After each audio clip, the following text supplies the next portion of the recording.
The national debt surpasses 36 trillion in the lame duck session, and we're going to talk a little bit about why, what this means for all of America, and why possibly we're starting to see some upswing come out of the Dow because of this.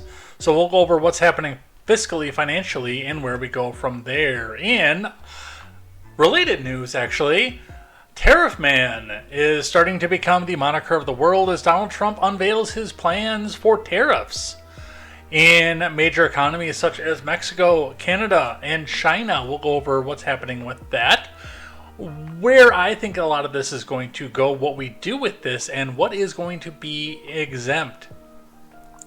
In further Trump news, because hey, we're going to start with the orange band on all three of our top stories, Jack Smith has officially declined to prosecute Donald Trump. Going into the election season, going into his presidency, we'll figure out why, what this means, and of course what our Page Shield class is telling us. And shakeup in the House and Senate as Carrie Lake loses her Senate bid. Matt Gaetz decides that he's not going to go back in for the Senate, and Bob Casey officially concedes. Matt Gaetz will not be going into the House, not the Senate. That was a error on my part in the words, but we have a lot of shakeup over there in the congressional race as well. It is going to be all of this and more over here on Contemporary. So grab a snack, grab a glass of pumpkin wine if you have any, or maybe a glass of bourbon or scotch if you prefer, or maybe just a little bit of a soda, because, well, some of us still have to work tomorrow, and we will see you on the other side of the break. And Sex and White Lies, Handcuffs and Alibis. She lays her halo on the pillow where she sleeps. Her heart beats red wine, my toxic Valentine. Lays her halo on a pillow that used to be mine. I am J. Edgar, and this is Contemporary.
Good evening, everybody. Welcome to Contemporary. My name is J. Edgar.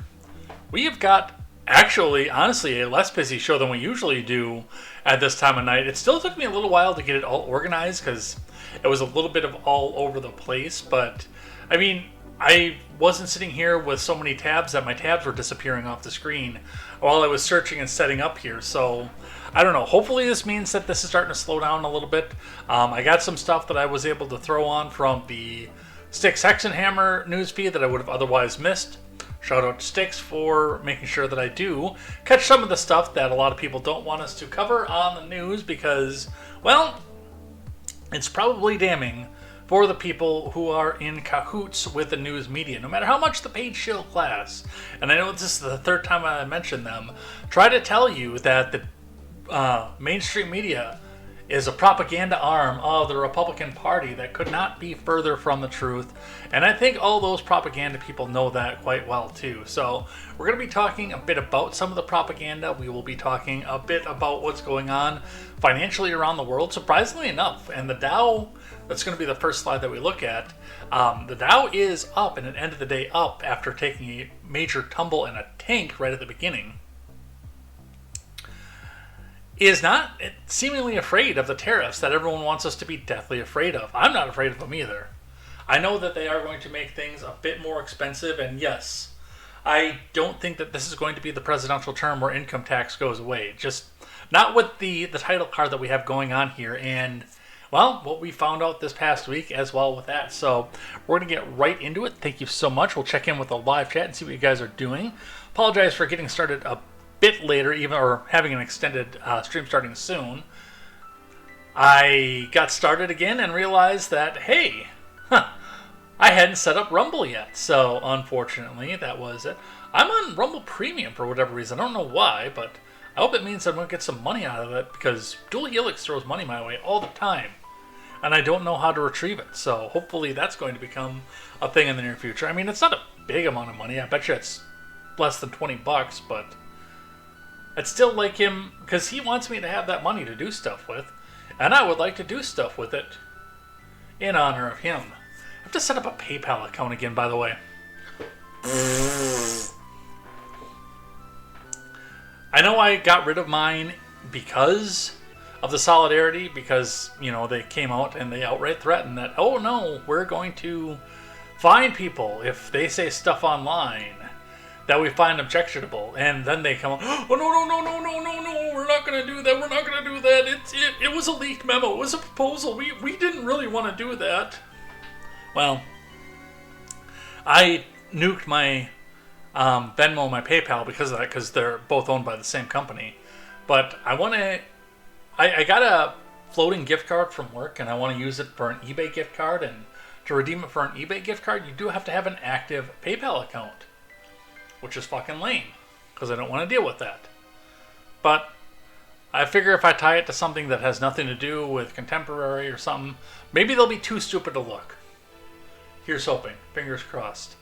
Anyway, let's check with the live chat here, see what you guys are doing. Looks like you're having some fun already. Palm is here, Bong is here. Palm will be lurking, but around. Let's see. I also like this song. I don't know which song that was, but I was pretty pumped about the fact that there was a remix of the Hyrule Temples from Zelda 2, The Adventure of Link, which is an often forgotten game. It was actually that was my first Zelda game, and it sucked, and I'm kind of surprised I came back to the franchise. I have that on physical copy for Game Boy Advance. I used to have it, we actually owned it for physical copy for the NES. And of course, with my Switch, I've got that as part of Switch Online.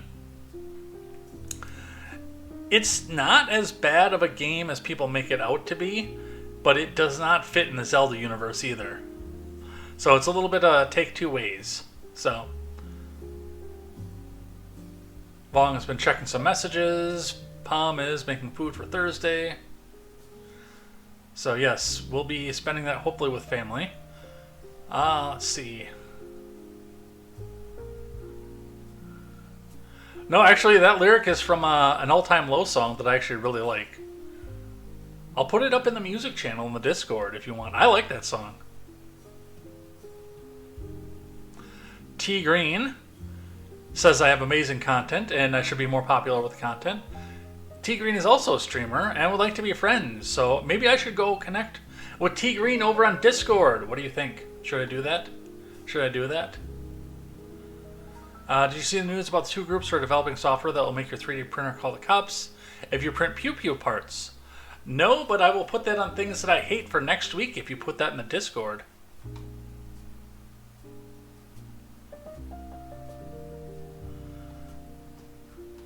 Bot on Kick. No, everybody that it goes on Kick is a completely 100% verifiable blood red American human being, and there's no such thing as bots over on Kick. That was sarcasm, by the way. All right. Anyway, we got a lot to go over here today. Lots organized here, so I think we should get started on this. Let's get the live chats up here so I can see what you guys are doing. Oh, the Enforcer's over on the Kick side. Hi, T Green. This one's going to get messy. Mr. Zed joined us over on the Instagram side briefly. Hi, Mr. Zed. I got to reach out to both the Zeds because I'm going to be starting to look at some guests for Ed Talk coming up in December, and I actually really want to have Mr. Zed on. I know that he's got a setup of his own in his own office, but he hasn't really done any content, and I think he'd have a fun story to tell as well. All right, anyway, let's get into the news. Starting with the Dow today. The Dow turned itself upwards after a downward swing, up to 44,860.31 points. That is up 123.74 points, or about 0.25% on the day. Looking at the week, which is going to be shortened because tomorrow is our last trading day of the week, of course, and we see a major gain of 3.6 points over the past 5 business days, up 1,564.26 points. Over that, we've seen a lot of stuff going on. Of course, retail is going to be starting up soon, and honestly, even if people are probably a little bit broke still this year, I think there's going to be a lot of consumer confidence. Whether or not it's displaced, we will see what happens with that and where that goes. Let's grab something from our articles here. Let's grab the CNBC one. They don't usually lead us astray. I'm sure that they don't want to lead anybody astray right now because they are on the chopping block with Comcast. Stocks rise Tuesday. Dow and the S&P close at records from Alex Herring and Samantha Subin. Stocks rose on Tuesday with the S&P 500 and the Dow Jones Industrial Average jumping to fresh highs as investors shook off the threat of new tariffs from President-elect Donald Trump. The blue chip Dow advanced 123.74 points, or 0.28%, to close at 44,860.31, reversing course after dropping more than 300 points. At session lows, the S&P added 0.57 to 6,021.63 points. Both the Dow and the S&P notched new intraday and closing records. The Nasdaq jumped 0.63 to 19,174.30. Trump on Monday night called for a 25% tariff on products from Mexico and Canada, as well as an additional 10% levy on Chinese goods, which there's already a small tariff on Chinese goods, so this is going to be in addition. Let's see, a video covering the whole 3D printer thing is now in the articles worth investigating chat in the Discord. Cool, that'll probably show up next week on this because, hey, that's one of the things that I hate. I don't even have to read the article to know that that's the thing that I hate.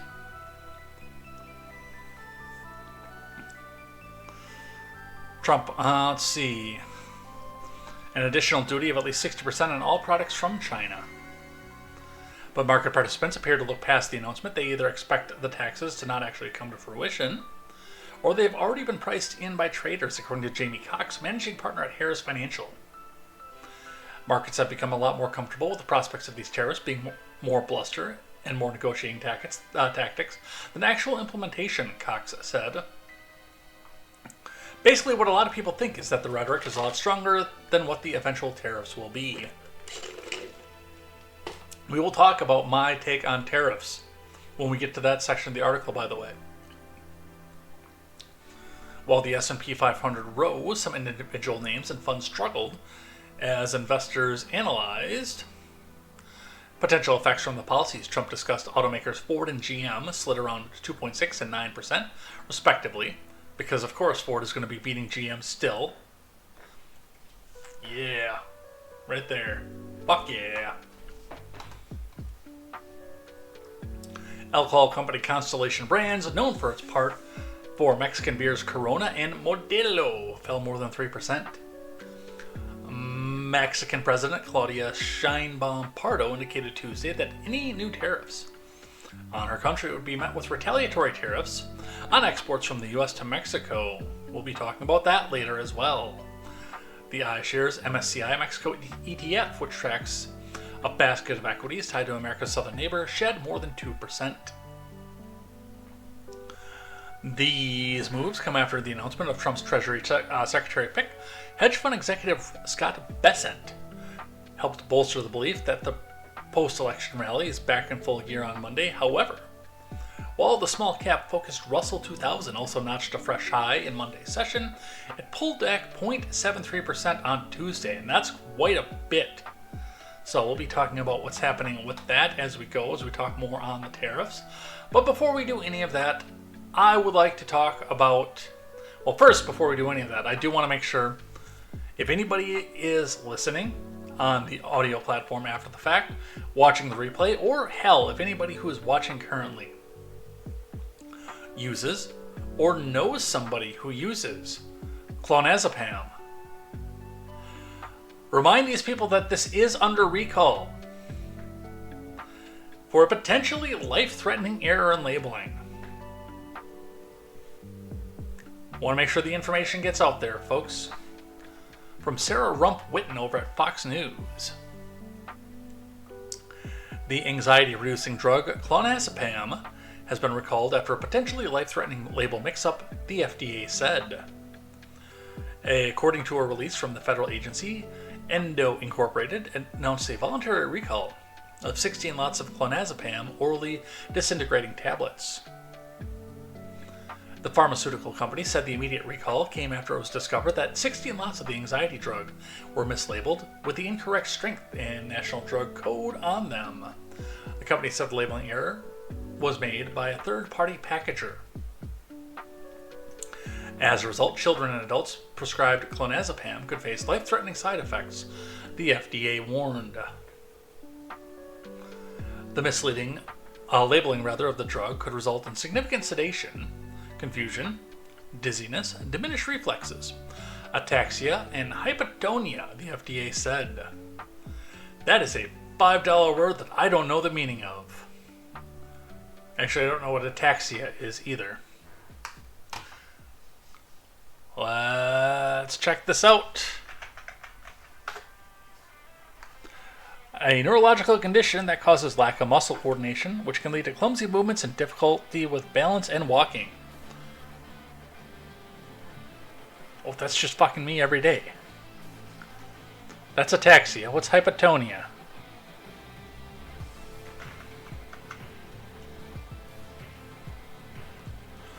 Hypotonia is a medical term that refers to decreased muscle tone or muscle weakness. It can cause a person to appear floppy and is often detected during infancy. Hypotonia can be a condition on its own or can be a symptom of another condition, such as cerebral palsy, muscular dystrophy, or Down syndrome. So, you definitely don't want to get that as a grown-up.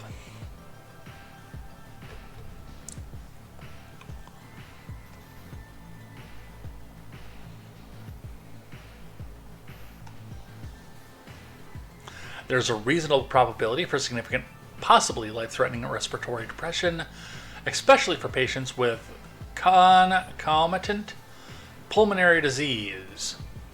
Don't know what that one is either. Patients who have prescribed dosing, near maximal dosing, and patients also taking other medications that could cause additional respiratory depression, the FDA said. Well, respiratory depression, I do know what that is. And that's no good. You don't want that shit.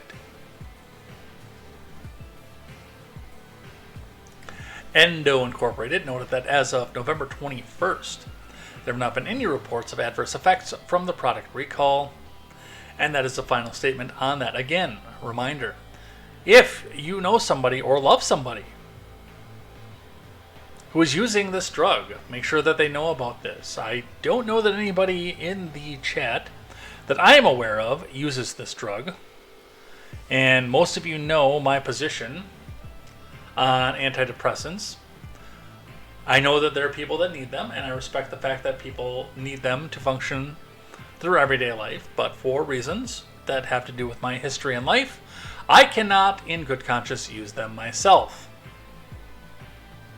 I don't want to be hopping around in Happy Land the way that a certain person in my life was, so that is that. But again, if you know or love somebody that is using this, definitely go and let them know that this is going on. All right.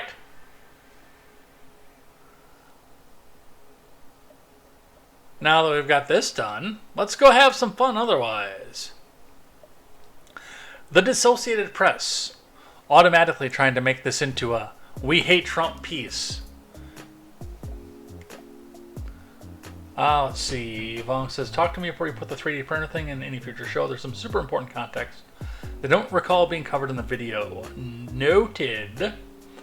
Both ataxia and hypotonia are related to tonus, which is a medical term for the baseline, resting tension in your muscles while you are awake.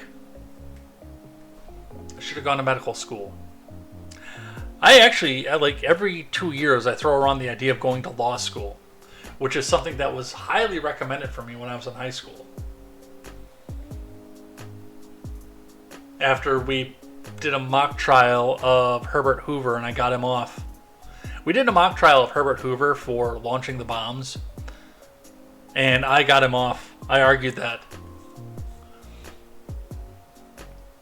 one of our, I would want to say, more chronically criminal classmates told me that I would make a great lawyer and that I should pursue law, probably because she wanted to utilize me as a lawyer. All right, from the Associated Press, the rising price of paying the national debt is a risk for Trump's promises on growth and inflation. Because you got to make it all about Trump when we hit $36 trillion in debt under Biden.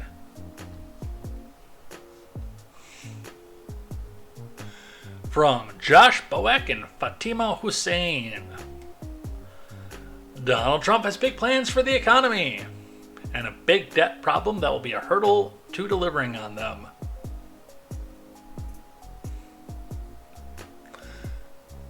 Trump has bold ideas on tax cuts, tariffs, and other programs, but high interest rates and the price of repaying the federal government's existing debt could limit what he's able to do. Not only is the federal debt at roughly $36 trillion, with a T, by the way, but the spike in inflation after the coronavirus pandemic has pushed up the government's borrowing costs, such that the debt service for the next years will easily exceed the spending on national security. Well, okay, we'll have to go talk on national security at another point, because we probably need, or I don't know if we need to, but we could probably at this point dial that shit back a little bit. The higher cost of servicing the debt gives Trump less room to maneuver with the federal budget as he seeks income tax cuts, but it's also a political challenge because higher interest rates have made it costlier for many Americans to buy a home or a new automobile, and the issue of high costs helped Trump reclaim the presidency in November's election. It is clear the current amount of debt is putting upward pressure on interest rates, including mortgage rates, for instance, said Shai Akabas, Executive Director of the Economic Policy Program at the Bipartisan Policy Center. The cost of housing and groceries is going to be increasingly felt by households in a way that are going to adversely affect our economic prospects in the future. Akabas stressed that the debt service is already starting to crowd out government spending on basic needs, such as infrastructure and education. About $1 in $5 spent by the government are now repaying investors for borrowed money instead of enabling investments in future economic growth. And yet, there was a great encouragement during the current administration to try to get people to purchase on the debt. The rates that we were seeing off of that, by the way, the 4, 5, 6, sometimes 7% rates on Treasury bonds were an incentive to try to get people to go back and fund the government without having to tax the shit out of other people, increasing our national debt because they wanted to go borrow more money. And a funny thing about that, and yes, foreign governments do participate in the bond buying process. Japan is one of our biggest investors. China, yes, they do own a large part of the debt, along with several countries in the European Union as well. But still, and a reminder, the biggest holder of national debt in this country is this country. American investors, business people, people looking for a sure thing, hedge fund managers, the like. All of the group of scum and villainy that manipulate the prices in our economy all have the opportunity to buy these bonds and invest in the American government. Hell, I have an uncle who bought all of his nieces and nephews before he started having kids of his own a $20 savings bond every single year for Christmas. Some of those turned out to be some nice bonds, and I know that they were supposed to help me put a down payment on a house, but they saved my ass during the later parts of the Obama economy, where life was just starting to fall apart on me. If I hadn't had them, I would have been homeless at one point. So, thank God for that.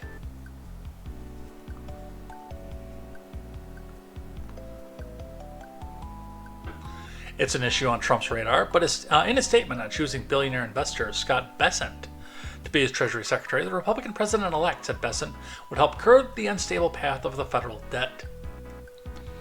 The debt service costs, along with higher total debt, complicate Trump's efforts to renew his 2017 tax cuts, much of which are set to expire after next year. The higher debt from those tax cuts could push interest rates higher, making the debt service even costlier and minimizing any benefits the tax cuts could produce for growth. Bullshit, by the way. Clearly, it's irresponsible to run back the same tax cuts after the deficit has tripled, said Brian Riedel, a senior fellow at the Manhattan Institute and a former Republican congressional aide. Even congressional Republicans behind the scenes are looking for ways to scale down the president's ambitions. Well, that's partially because they're in league with them. I hate it when these news media outlets come out and say, congressional Republicans are looking for ways to curb evil Donald Trump's ambitions. What are you talking? Well, I guess Cheney's not in there anymore, but are you talking like John Thune, Mitch McConnell, Mike Johnson, these leftover fucking Bushites? Is that who you're talking about? Because that's a little bit different than saying Matt Gaetz and Lauren Boebert want to slow down Donald Trump's agenda. I mean, you might as well just say Hakeem Jeffries wants to slow down Donald Trump's agenda.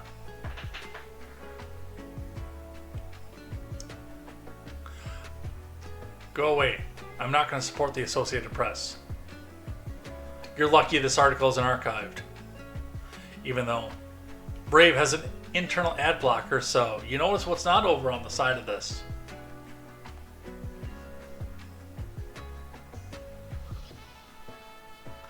Democrats and many economists say Trump's income tax cuts disproportionately benefit the wealthy, which is a lie, which deprives the government of revenues needed for programs for the middle class and poor. That's actually probably closer to the truth. The president-elect's tax policy ideas will increase the deficit because they will decrease taxes for those with the highest ability to pay, such as corporations whose tax rates he's proposed reducing even further to 15%. Oh God, the horror of making it cheaper to do business so people can hire more people and then people can pay more income tax. The horror. The horror. Maybe peg some of these fucking criminals out here who have Democrat and Bushite Republican buddies in Congress that are allowed to go back and hire illegal migrants and pay them under the table. Get those fucksticks first. No, don't do that because you'd collapse the economy, because that's pretty much all of them.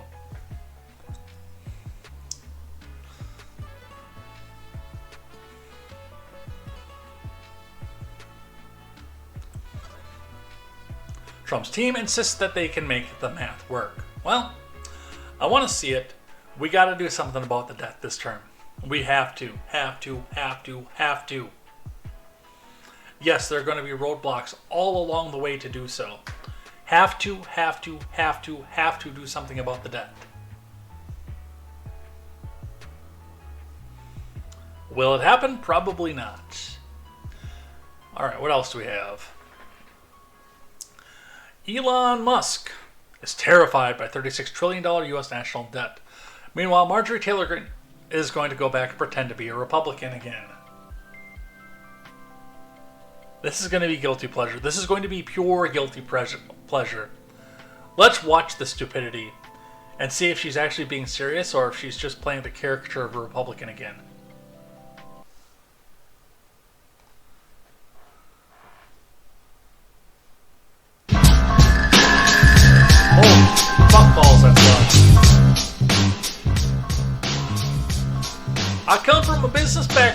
successfully run a construction company my entire adult life. If you're not doing a good job, you get fired, she wrote in a post on X.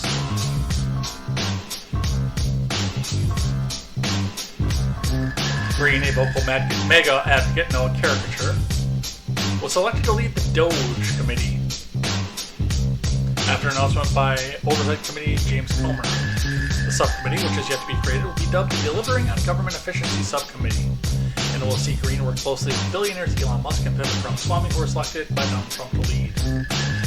Well, that's a department that's going to fail.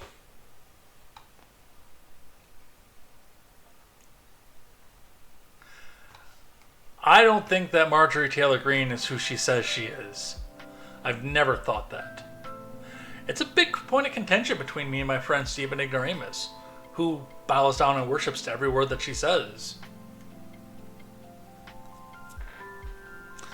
Elon Musk has expressed fear that the U.S. national debt is spiraling out of control as he prepares to head up a newly created government department designed to slash federal spending.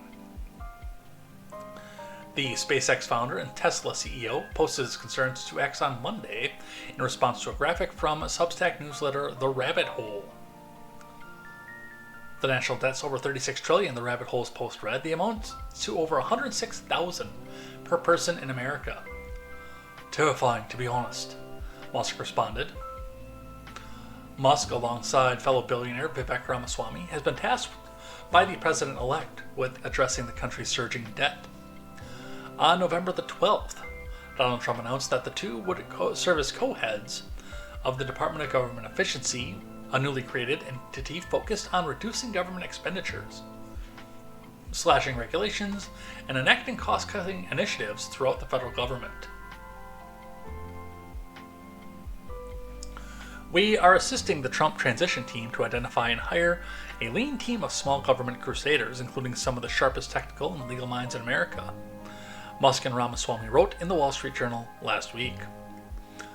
The two of us will advise Doge at every step to pursue three major kinds of reform: regulatory recessions, administrative reductions, and cost savings. If this non-government entity wants to make recommendations on cuts and changes with the cooperation of the Office of Management and Budget, I'm okay with that. David E. Lewis, a professor of the political science at Vanderbilt University, previously told Newsweek, the only concern is in cases where Musk and Ramaswamy and friends have conflicts of interest. Both billionaires have companies regulated by a number of government agencies. That's a fair point, actually. I'll get onto that.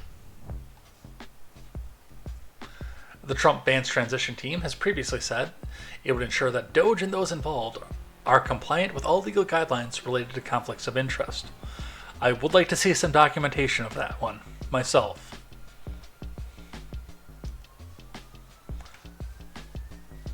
Palm has joined us back over on the Twitch side with a Pikachu emote. David E. Lewis said there was a degree of bloat and inefficiency within government which merited examination and may have contributed to the gross national debt ballooning to its current level. Well, and I'm worried about it too. Realistically. Because yes, with the national debt being that high, that is going to make it harder for my generation to ever get off their feet. From the New York Post, how I learned to stop worrying about the national debt even though it's at $35 trillion, from Ken Fisher. Whether you're an overeducated egghead or a high school dropout, there's a good chance your mind can be boggled by the dollar figures that surround the U.S. debt. Mine aren't. No doubt Uncle Sam's outstanding obligation of $35 trillion with a T looks like a very big number. Also consider that in 2020, the total was only $27 trillion. Debt fears feel so right, and Trump's promised tax cuts are dead ahead. But it's also true that pundits and politicos have been saying this, shrieking this for many, many years. Yeah, we've been talking about that since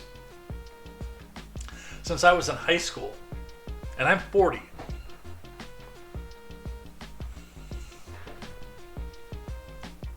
This may be the most controversial claim I've made in this column yet, but I'm not afraid.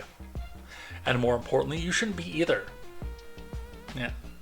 That speaks from a point of privilege. That's because when the numbers are sorted out in real terms, Uncle Sam actually has less debt than years past, not more.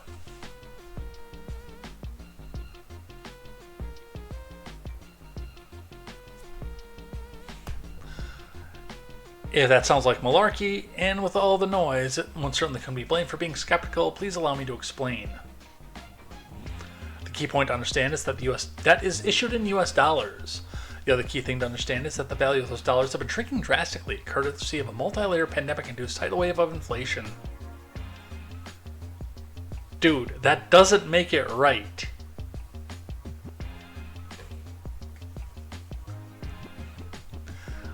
The upshot, the US's real repayment costs have also shrunk drastically since the pinko pox. Officials' inflation rose a full 20%, but you and I know it was really more than that, maybe 30%. So 2020's $27 trillion got shrunk in real repayment terms by maybe $6 to $8 trillion. That doesn't make it right. Honey, they shrunk the debt, or put another way, inflation is your enemy, but it's Uncle Sam's friend. As I've detailed in multiple past columns like this one, excess central bank money creation sparked subsequent inflation, which is finally followed by wage growth. Yeah, when is that going to start?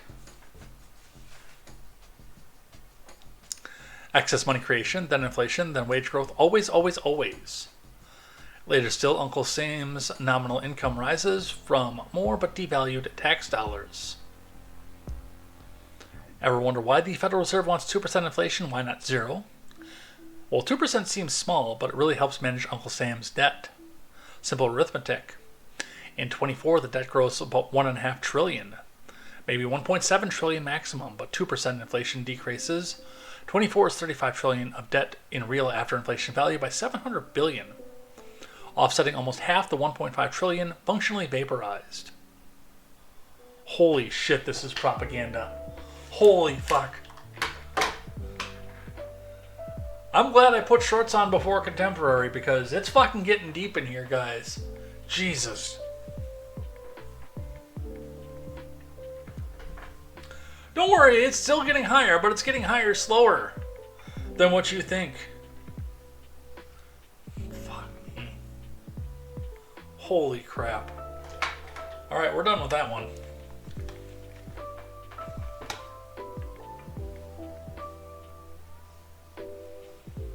Alright, on the Treasury Secretary. We talked a bit about this briefly earlier. How Trump's pick for Treasury Secretary fits into his economic agenda. From Atra El Nashar. From taxes to tariffs, hedge fund manager Scott Bessent is poised to be President-elect Trump's right hand in ushering in economic policies Trump promised voters would make life more affordable, some of which economists warn will have the opposite effect.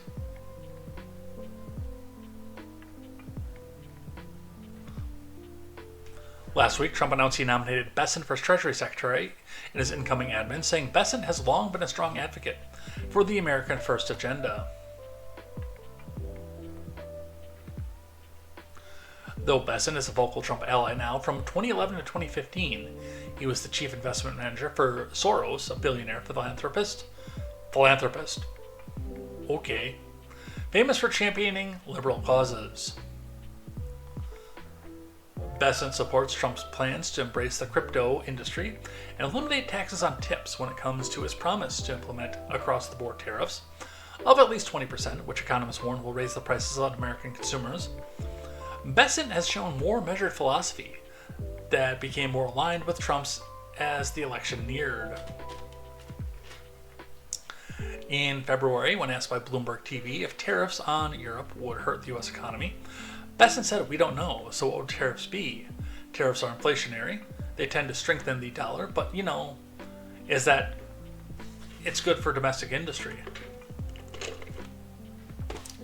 During an interview with CNBC the day after the election, Bessent said tariffs are a one-time price adjustment, and that he recommends they be layered in gradually. Besson has been outspoken about reducing more than the $36 trillion in national debt. At an event with Bloomberg TV at the RNC in July, Besson described a conversation he had with Trump about the issue. One of the first things he said to me was, Scott, what are we going to do about these debt and deficits? How are we going to get those under control without causing a recession? Besson said.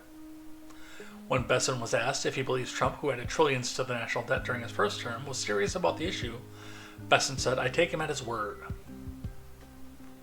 So, this will be your new guy, a private banker, a private investment banker, hedge fund manager.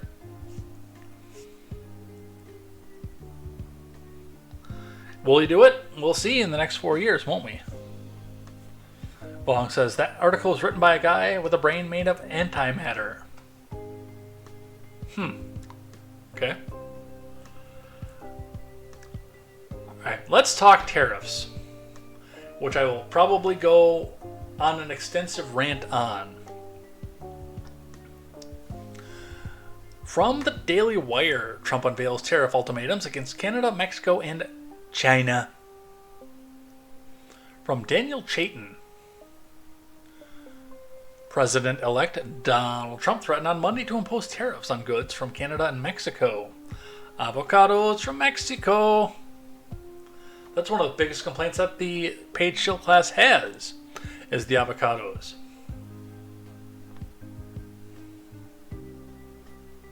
As well as China. That will remain in place until they stem the flow of drugs and illegal immigration coming from the U.S. In a post to his social media platform, Truth Social, Trump indicated that he would begin his second term with a flurry of executive orders that would include tariffs on its U.S. neighbors. On January 20th, as one of my many first executive orders, I will sign all necessary documents to charge Mexico, they're really the worst, and Canada, the home of Trudeau, a 25% tariff on all products coming into the United States and its ridiculous open borders, he said. He added, this tariff will remain in effect until such time as drugs, in particular fentanyl, and all illegal aliens stop this invasion of our country. Both Mexico and Canada have the absolute right and power to easily solve this long-simmering problem. We hereby demand that they use this power, and it's great power. They have wonderful power. And until such time that they do, it is time for them to pay a very big price. With the second post, Trump took aim at China, promising a separate tariff that he said would remain in place until Beijing cracks down on drugs flowing to the U.S. He once again singled out fentanyl. I have had many talks with China. It's China about the massive amounts of drugs, in particular fentanyl, that's being sent to the United States, but to no avail. Representatives of China told me they would institute their maximum penalty, that of death, which is what they try to prevent in their workers, because they have the awful suicide nets outside their factories. It's the worst. They have such great workers. For any drug dealers caught doing this, but unfortunately, they never followed through. And drugs are pouring into our country, mostly through Mexico, at levels never seen before. Until such time as they stop, we will be charging China an additional 10% tariff above any additional tariff on all their money products, mini products. They have so many products coming to the United States. Thank you for your attention to this matter. Speculation about Trump or ignited trade wars has already sparked a discussion about potential economic impacts. With this tariffs announcement on Monday, discussion got underway about the finer details of what that plan might entail. As noted on X by Heather Long, an economic columnist for the Washington Post, There are a range of tariffs currently on China, and therefore it seemed that Trump's goal would be about 35% plus. On X, there was a flurry of reactions to Trump's tariff ultimatum. Hedge fund manager Bill Ackman, for instance, said on X that using tariffs as a political and foreign policy weapon aligns with Trump's America First agenda. Elon Musk, who has been tapped to help lead the Doge, responded to the plan by quipping that the price of fentanyl will rise sharply. So, here's my take on tariffs. Now, to use them as a political weapon against Mexico, I do question the strength that this pushes to Mexico. Now, part of the problem with this is that there is a large amount of our automotive manufacturing that comes out of Mexico right now, including heavy-duty trucks. Any vehicle that you see, if you ever see the VIN that has a 3 on it, it was made in Mexico. If it starts with a 1, it was made in the US. If it starts with a 5, it was also made in the US, by the way. If it starts with a 2, it was made in Canada.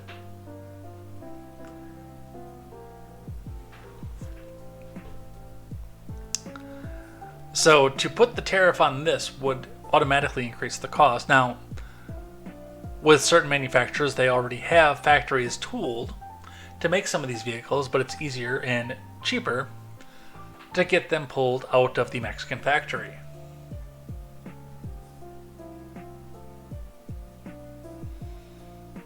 So it wouldn't be, with the exception of getting some more people onto the lines, all that difficult to go back and retool some of these lines to get these vehicles back to made in America to keep the cost down on them. And yes, the Mexican-made stuff is going to have that 25% tariff tacked onto the price of what's coming with this. Now, they're talking Mexico already, and we'll be talking about this a bit later, of going back and being retaliatory and putting the same tariffs in place on American goods. But a part of the problem that you have with that comes from the fact that if you're going to impose tariffs and stop American stuff from getting imported to your country, then you actually have to have something of note coming from America into your country. Not just our industry sending its production plants down to your country so that they can turn around and ship stuff back to the US cheaper.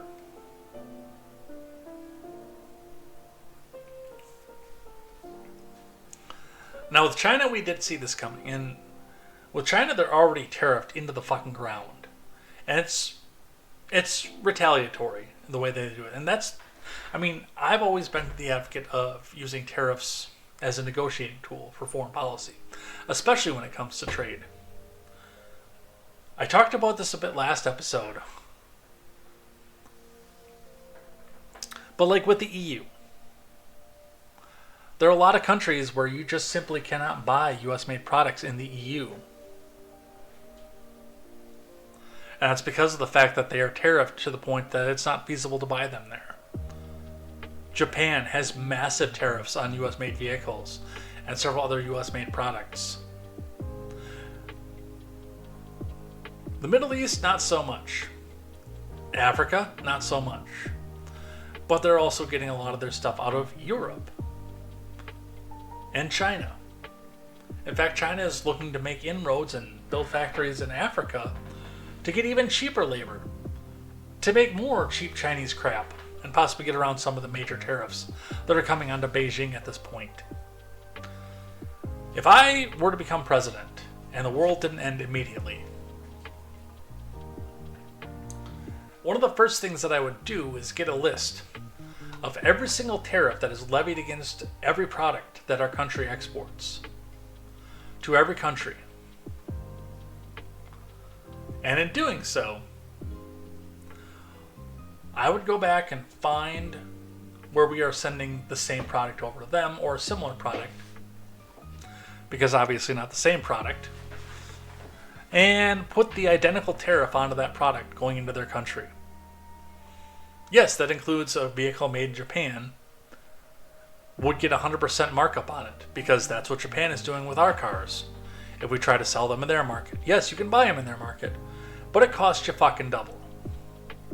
Germany has the same problem.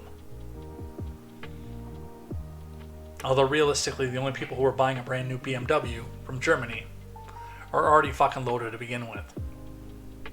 A lot of these companies get around this. A lot of these companies have stateside plants for final manufacture because, hey, if the final manufacture is done here, then they avoid the tariffs. As far as production materials, I don't know how that would work. I would have to sit down and look at the tariff plan. I don't know if it's going to be finalized products or if it's going to be production materials. Like if they stamp the unibody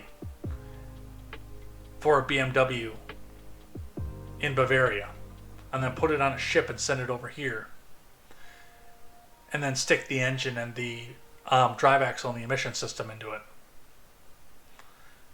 If there'd be a tariff on stamping that unibody over in Bavaria.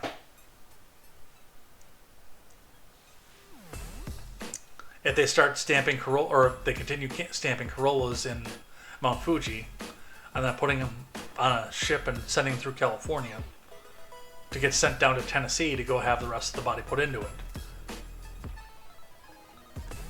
Regardless of any of this, yes, that would still increase cost to the end user.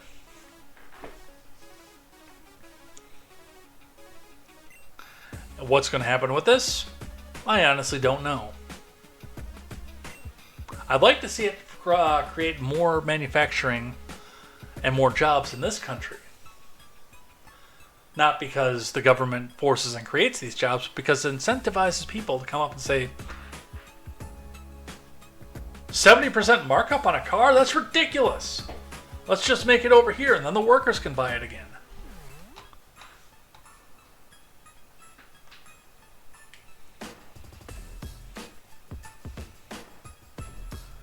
Alright, what else do we have? From ABC, just briefly on this one because we talked about this earlier. Dow closes at record high, defying fears of panic sparked by Trump's tariff threat from Max Zahn.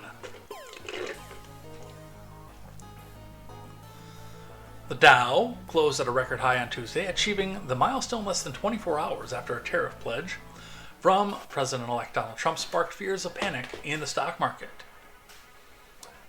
The S&P also closed at a record high, surging about 0.55% on Tuesday to end the day at 2163.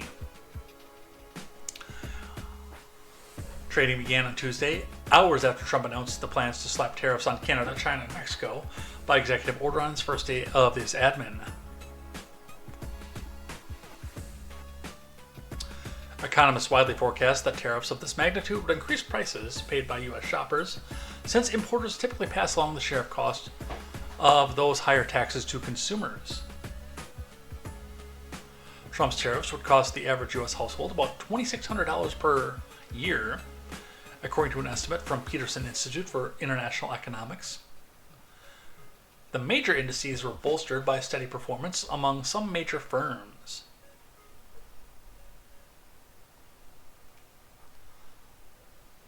So we will see what happens with that.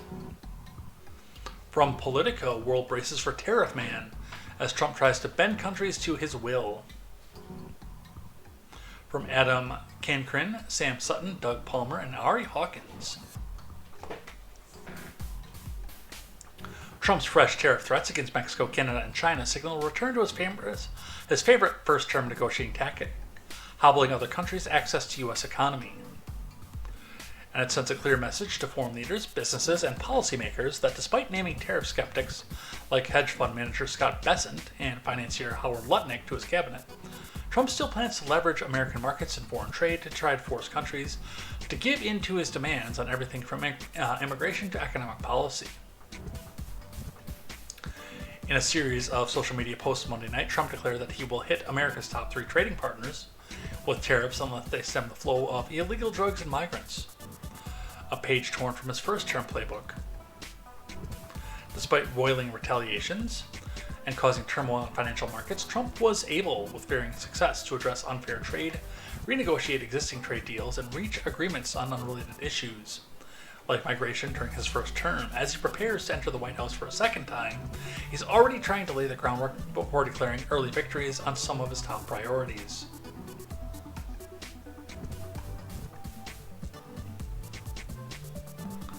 And that's some of the reaction here in the States.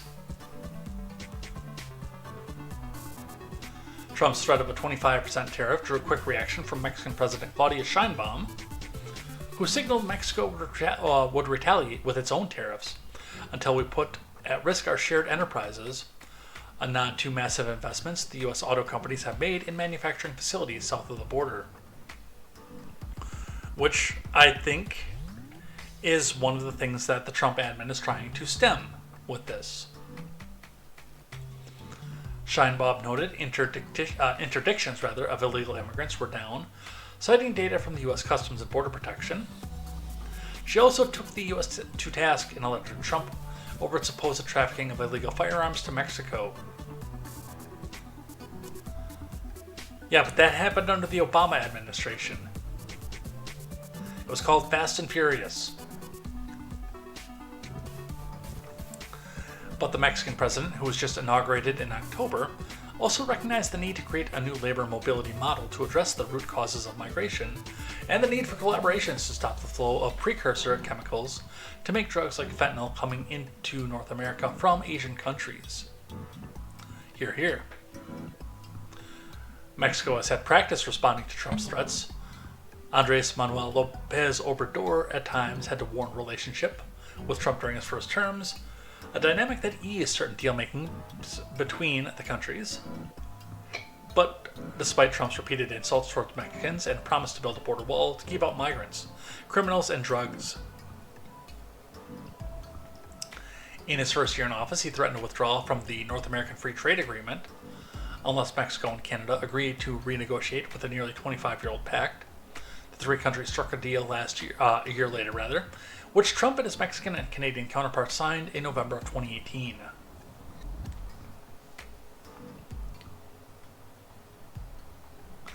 Mexico said it would send 6,000 troops from its newly formed National Guard to the country's southern border with Guatemala, while the State Department said it would expand its Remain in Mexico policy.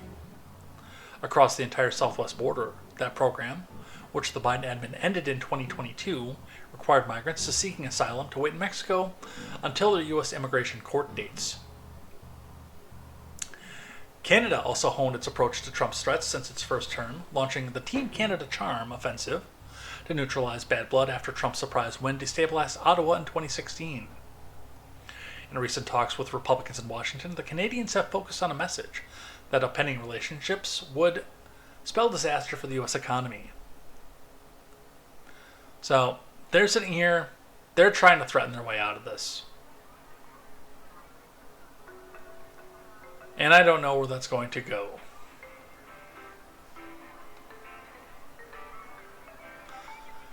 NPR has 3 things to know about the tariffs with Canada and Mexico. They're going to come back out and tell us, of course, that this could impact you too, because the favorite line of people who are against tariffs tell us that the companies don't pay the tariffs, they pass them on to you. So we're going to talk about that. But don't forget to hit the donate button, because NPR needs our money, comrade, to tell you that everything that Trump does is going to be wrong, no matter if Biden did the same thing for his 4 years in office. So hit that donate button, because it's wrong if Trump does it, but it's right if Biden does it, even if they're the same thing. NPR is never printing reality. National Progressive Radio, let's see what they have to say.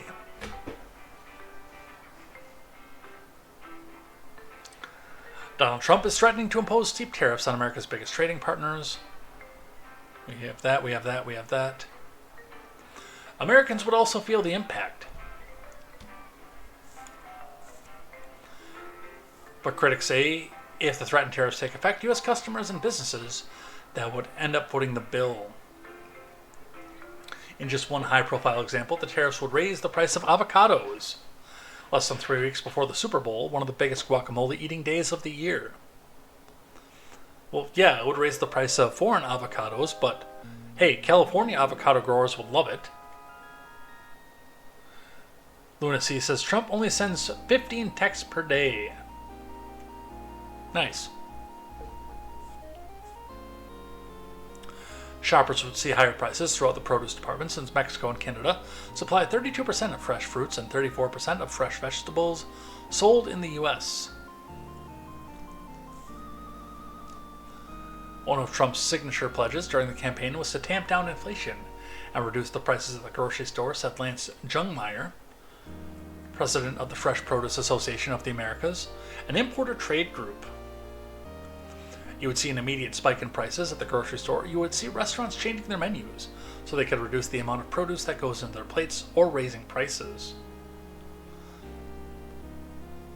Trump's proposed tariffs would also likely increase gasoline prices. We'll talk about that, especially in the Midwest, where Canada supplies much of the crude oil used in U.S. refineries.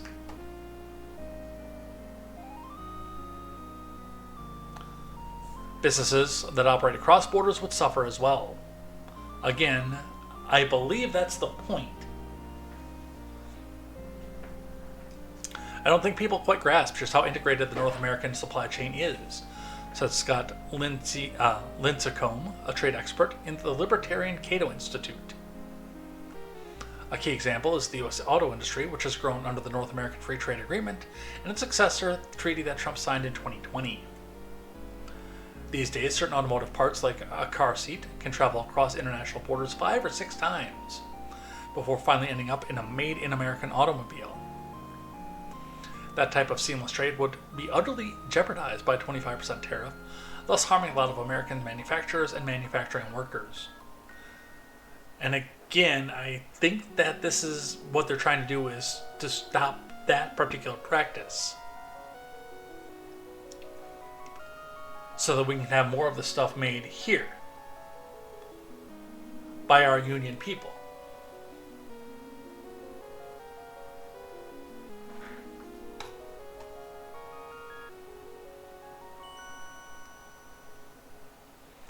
From Reuters, Trump plans no exemption for oil imports under the new tariff plan, sources say.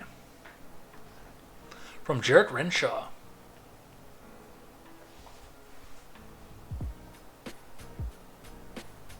I think my soul is being healed right now. It is.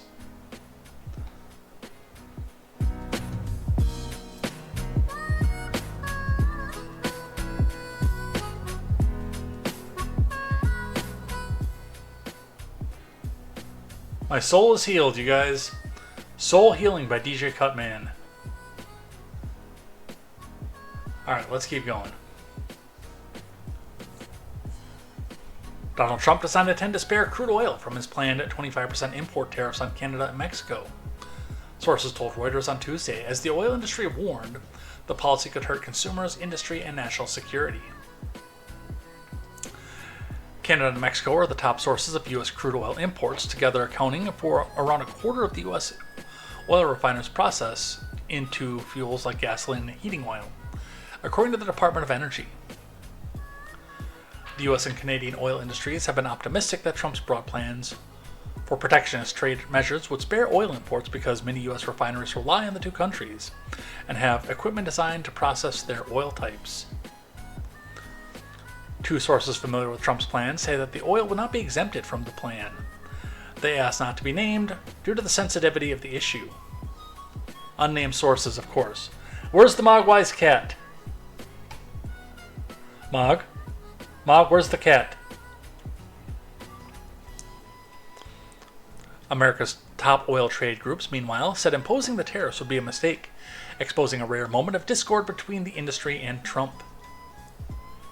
Across-the-board trade policies that could inflate the cost of imports, reduce accessible supplies of oil, feedstocks, and products, or provoke retaliatory tariffs have potential to impact consumers and undercut our advantage as the world's leading maker of liquid fuels, said a spokesperson for the American Fuel and Petrochemical Manufacturers Group, which represents the oil refiners.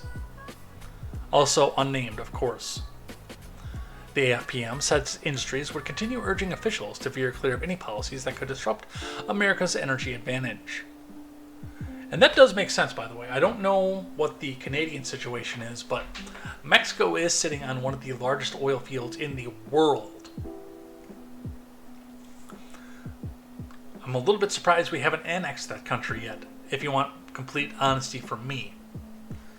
Guatemala would have a much smaller border to defend against, and plus, we'd have all that oil.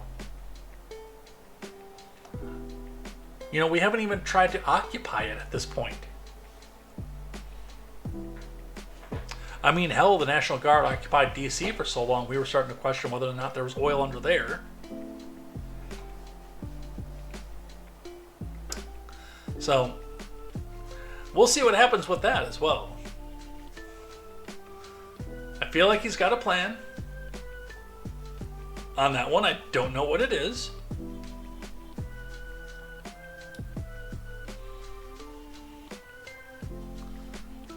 I think Vong had the same sentiment that I had. Oh no, taking away the unfair competitive advantages that transnational megacorps get by violating and abusing the natural and human rights of grunt labor workers in foreign countries. Actually giving American companies a fighting chance? The horror! Look, man, that dang old, come on, let's go out and talk about that dang old horror, man. The horror. Alright, moving on from tariffs. Let's talk about the Department of Education. We've got one article on this. From Forbes. The Republican bill to end the Department of Education has been introduced. From Robert Farrington. A Republican senator has introduced a bill to eliminate the Department of Education, which was one of President Trump's campaign promises. The bill aims to end the Department of Education and redistribute federal programs to other existing departments. But the biggest change would be allocating K-12 education money directly to the states via block grants. The bill, Returning Education to Our States Act, was introduced by Mike Rounds of South Dakota. In a press release, he said the Federal Department of Education has never educated a single student, and it's long past time to end this bureaucratic department that causes more harm than good. And I didn't realize this. I actually thought that the department was even younger than this, but the Department of Education was started in the 70s under Carter. I thought it was done in the 90s under Clinton. But no, that was from Carter.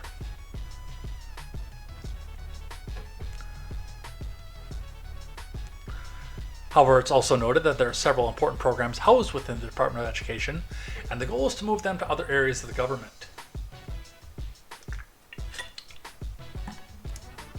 The bill proposes moving key programs to different areas according to the bill. Here's where the programs would move. Department of the Treasury, Student Loan Programs, Direct Loan, FFEL, and Perkins, Federal Pell Grant Program, Health Education Assistance Loan Program, and Education in Sciences and Data. Health and Human Services, Special Education Grants, Services for Individuals with Disability in Education, American Printing House for the Blind, Helen Keller National Center for the Deaf, Blind, Youths, and Adults. Department of Labor, Career Tech and Adult Education Programs, and Vocational Rehab Programs. That actually would fit there, I think. And the Fulbright Hayes program would go to the Department of State. I will admit I'll have to look that one up.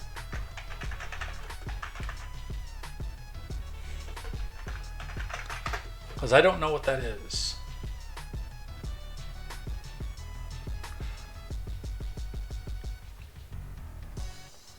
Well, we've got it from here if it's good enough for term papers.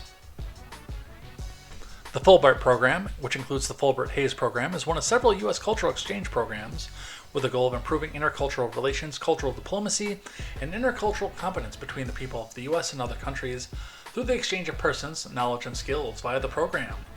Competitively selected American citizens, including students, scholars, and teachers, and professionals, scientists, and artists may receive scholarships or grants to study, conduct research, teach, or exercise their talents abroad, and citizens of other countries may qualify to do the same in the U.S. The program was founded by Senator William Fulbright in 1946, in the midst of World War II. Well, towards the end.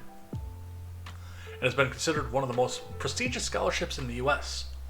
The program provides approximately 8,000 grants annually comprising 1,600 grants to U.S. students, 1,200 to U.S. scholars, 4,000 to foreign students, and 900 to foreign visiting scholars, and several hundred to teachers and professionals. So that's what that is. So that makes sense now that that would go to the State Department. Also, Native American serving programs also make sense in the State Department. And tribal-controlled educational programs also make sense for the State Department. So that's a pretty easy one for me. Let's see. Also, Canada has enough crude oil in one province to supply all humanity its own oil for 800 years straight. Nice. Lunacy asks about blind farmers. Bong says, does the People's Commissariat of Re-Education, Department of Education, also fund the Wexler School for the Blind? 10 points to Slytherin if anyone gets that reference. I don't get that reference. But I feel like I should. I've heard many of those words, just not all together.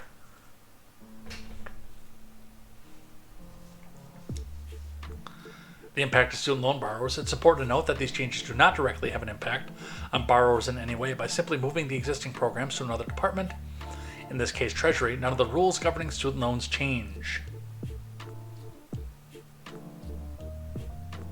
In fact, it's likely that, at least in the short term, no loan servicers will change and student loans will operate in their current status quo. You knew that was going to happen.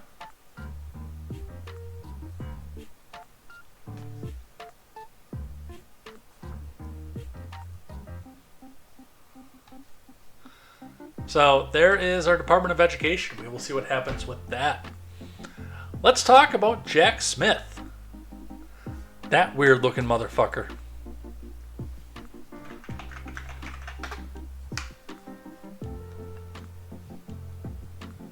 Where's he wearing his goofy stuff? All the pictures on Google Images have him wearing a respectable suit. Where's this goofy shoulder thing?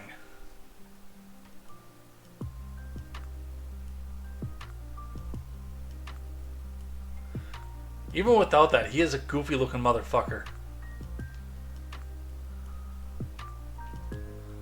Look at that dude. God, that dude is goofy looking. Yeah, this weird thing, whatever the fuck that is.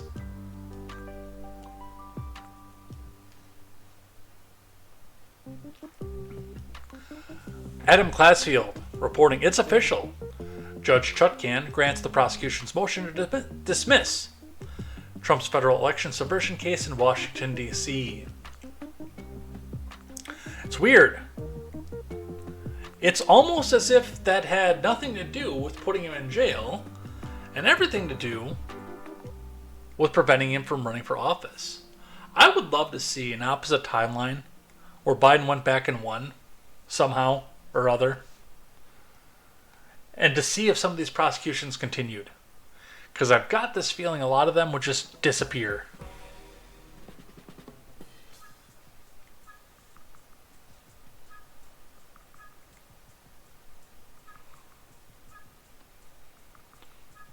Accordingly, this court will grant the government's motion to dismiss ECF number 281, and dismiss the superseding indictment without prejudice. A separate order will accompany this opinion. Now, it's important when they note that they will do it without prejudice because, as JoJo from Joy's went out and pointed out almost immediately, that this means that they can go back and retry this in 2029 if they so choose. Did Central Casting peek out from behind the curtain and wink at us again? But yes, case is dismissed. It's gone. From Axios, Trump's 2020 election interference. Case dismissed following Jack Smith request. Hold on. Apparently, Epic Games decided we needed an advertisement right now. Fuckers. From Avery Lotz. A judge granted special counsel Jack Smith's request on Monday drop all charges against President-elect Trump in the federal case over his alleged efforts to overturn the 2020 election. Smith has already taken steps to wind down the 2 federal cases against Trump that he's overseeing after the president-elect became the first convicted felon to win the White House. Convicted felon! Smith has been in discussions with the DOJ officials about how to put the cases to rest. Beyond Trump's win, Supreme Court's presidential immunity ruling thrust the D.C. case into complicated legal territory. Even though it didn't. That was a lie. Leaving the judge to grapple with how much of the case could proceed given the highest court's decision. District Court Judge Tanya Chutkan granted Smith's motion hours after it was filed on Monday. She dismissed the case without prejudice, meaning it could be reopened in the future. If he doesn't play ball or whatever the fuck. Smith wrote in a filing seeking dismissal of the election interference case that while prosecutors' view of Trump's alleged crimes had not been changed, circumstances surrounding his looming trial have. Trump's victory set at odds 2 fundamental and compelling national interests, Smith wrote: the constitutional requirement that the president should not be unduly encumbered, and a commitment to the rule of law. There's a long-standing policy that that a sitting president can't be prosecuted, a reality that makes the stakes for Trump's presidential bid even higher. So they're going to go with the he's just trying to stay out of prison route. Because it's Axios, and that's what they do. But again, it's almost like, and the timing of the whole thing, that doesn't make any sense to me either. Because if this was really the most dangerous human being to ever live and walk the earth, wouldn't you want to get him up off the streets just as quickly as fucking possible?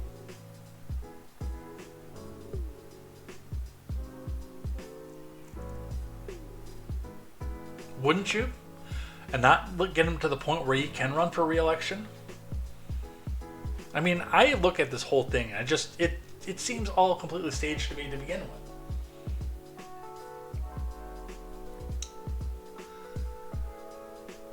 I mean, they could have started this whole thing right after January the 6th. But they didn't. They did the big show trial previous to the 2022 midterm. And they had to have because Kinzinger and Cheney lost their asses in their district. Well, Kinzinger got districted out when Illinois lost a district, but Cheney completely lost her ass in her primary coming up that followed that immediately.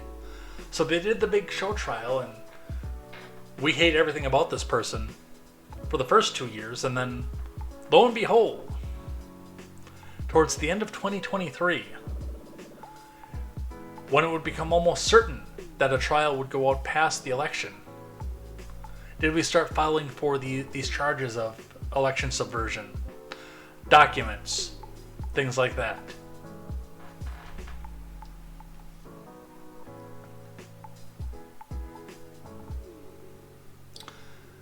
Two different stories there. One saying judge, one saying appeals court.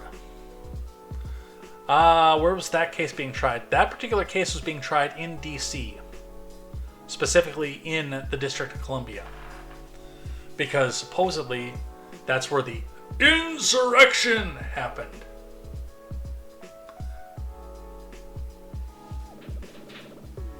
Trump responds to Smith's move to dismiss the cases. From Alexandra Hutzler.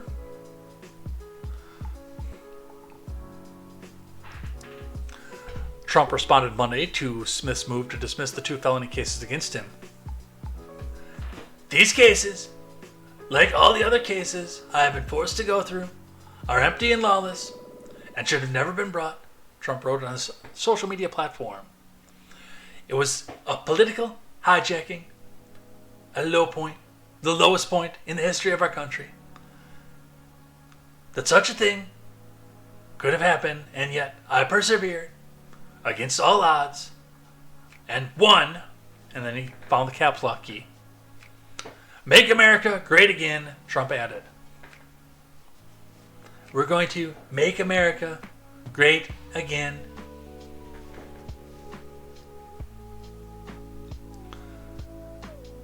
Vance said Trump could have spent the rest of his life in prison had the outcome of the 24 race been different. He wouldn't have. He has Secret Service detail for life. It's highly unlikely this case would have been brought to conviction, even in D.C. And if nothing else, he would have been slapped an ankle monitor on him and been forced to spend the rest of his life in the Mar-a-Lago, where they could easily house the Secret Service. Donald Trump, even if convicted, wouldn't have spent a day in prison. Charges are based on a subjective charge. That is correct, lunacy.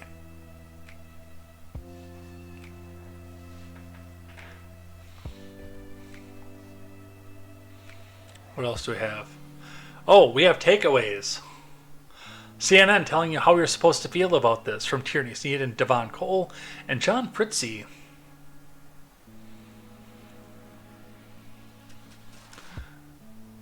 Even before Smith asked that the cases be dismissed, it was already guaranteed the president-elect would never see a jury. Trump's election and retribution promises made this day inevitable, says CNN. Trump's re-election earlier this month ensured the federal criminal cases would face an early end. The former president vowed during his campaign to fire Smith if voters sent him back to the White House, a move at odds with how other presidents have handled special counsels. Look at that, we've got all these documents blanked out where they just happen to have secret, top secret labeling on them and laid them out on the floor. You're never going to see what's in these documents. And a lot of them just say, oh, it's top secret all over the floor. That must mean it's completely secret. Meanwhile, the government classifies way too much shit. And this could be anything from the secret locations and launch codes for the nuclear bombs that are scattered across Montana, even though I'm sure they changed under the Biden admin, to Melania's chicken Kiev recipe. I always question people about that. They want to go back and put someone in prison because they don't like him over a document that they're never going to see. And they never have a good answer for how do you know what's in it? How do you know what's in the document? I mean, I put the same onus on the government for the Hillary Clinton thing. Like, okay, you guys want to go lock her up. Lock her up. Show me the document that you want her locked up over. Now, we did get a leak of some of these documents in the Hillary case, and Hannity read them on air. But for the most part, the majority of what's in there, we're never going to see.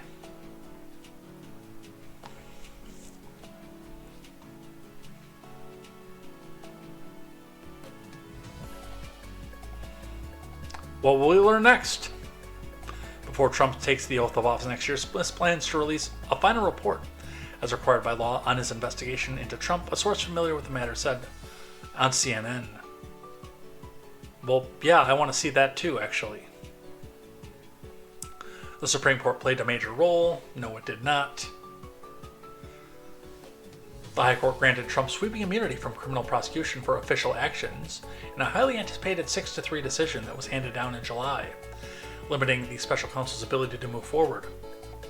No, that is a lie, because anything being charged in these documents would not have fallen under the purview of an official act. I keep telling people that and they don't fucking believe that. No, nothing that was handed down off of this would have been under the purview of an official act. So yes, he could be prosecuted for this. It's just a convenient excuse for the fact that they didn't have evidence.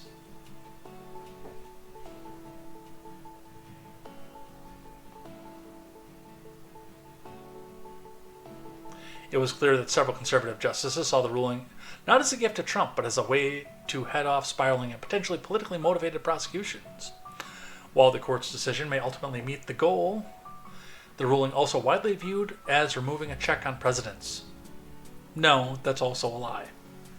That's what CNN wants you to think.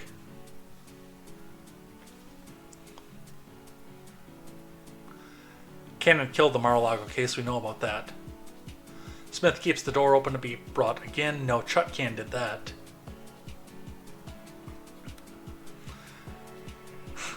And then you got to throw the corruption there. Trump's lawyers get top jobs in his DOJ as a thank you.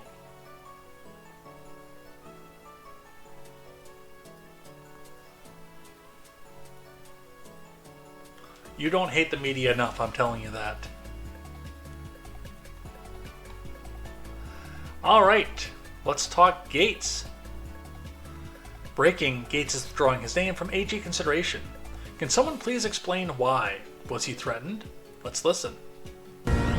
We have breaking news this hour. Matt Gaetz is stepping down from his nomination to Attorney General of the United States. Many said this was the most contentious of the nominations made by former President Trump. And he has announced categorically that he will not be seeking confirmation to the post of Attorney General. Here are his words. I had an excellent meeting with senators yesterday.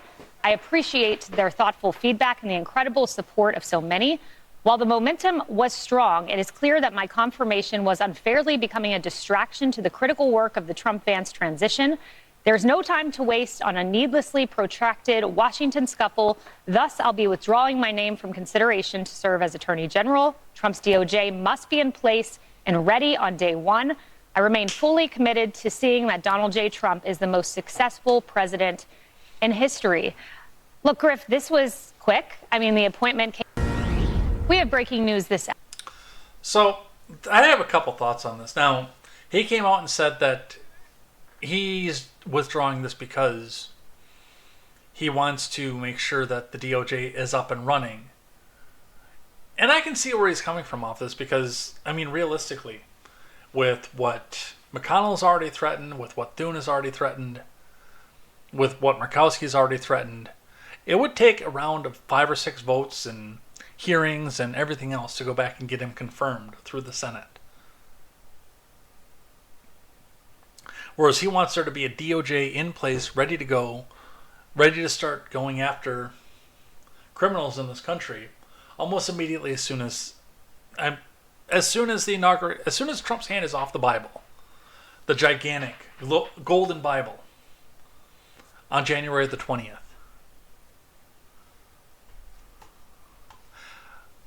I do think that there were some threats that went along with that. I do. But I wasn't also real thrilled about the idea of Gates being AG.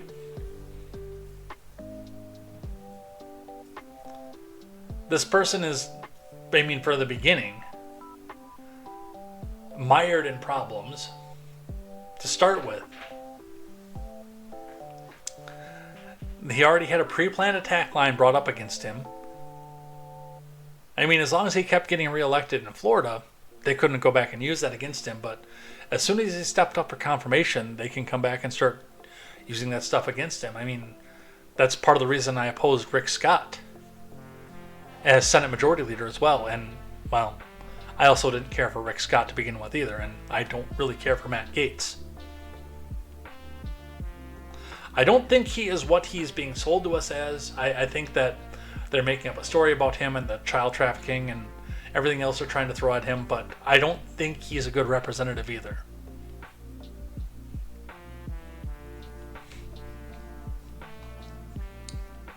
I don't really care for Carrie Leak either. New York Republican, after Gates drops AG bid, justice has been served from Tara Souter. Justice. Mike Lawler used a meme including a well-known foe in Matt Gaetz to respond to the former Florida lawmaker's withdrawal from consideration as AG in the next admin. Justice has been served, Lawler said in a post to the social platform X. That also featured a photo of Kevin McCarthy with bright red laser eyes. Yeah, let's bring that fucking moron back into it. Gaetz led the effort to oust McCarthy from the speakership last year, capping off a long-standing feud between them. The former speaker resigned from the House in December and said that Gaetz only wanted to remove him over an ethics complaint.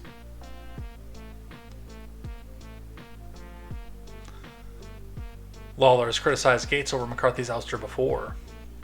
In October, the House was thrown into chaos by Matt Gaetz and 7 useful idiots that teamed up with him within the Republican conference and 208 Democrats, Lawler said. So,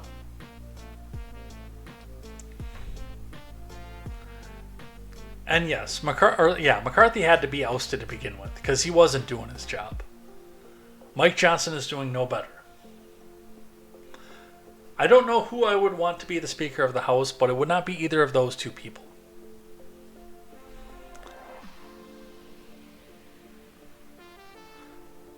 But if this Bushite wants to go back and make that the central point of his argument, well, I'm sure that we'll find Matt Gaetz somewhere else in the future in government. It's sad. On the will he, won't he, from the Daily Wire, Matt Gaetz said he will not rejoin Congress after withdrawing from AG consideration. From Zach Jewell.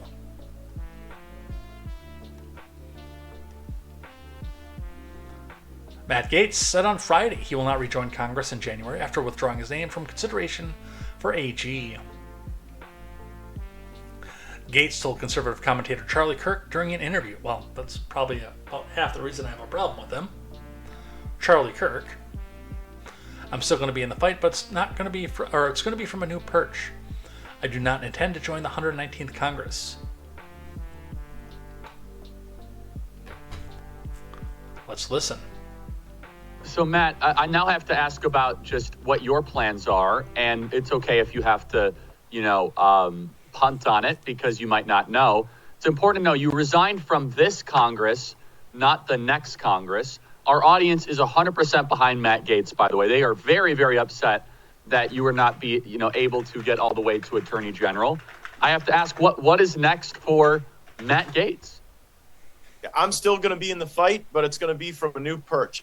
I do not intend to join the 119th Congress. There are a number of fantastic Floridians who've stepped up to run for my seat, people who have inspired with their heroism, with their public service. And I'm actually excited to see Northwest Florida go to new heights and have great representation. Charlie, I've been in an elected office for 14 years. I first got elected to the state house when I was 26 years old, and I'm 42 now. And I've got some other goals in life that I'm eager to pursue with my wife and my family. And so I'm going to be fighting for President Trump. I'm going to be doing whatever he asks of me, as I always have.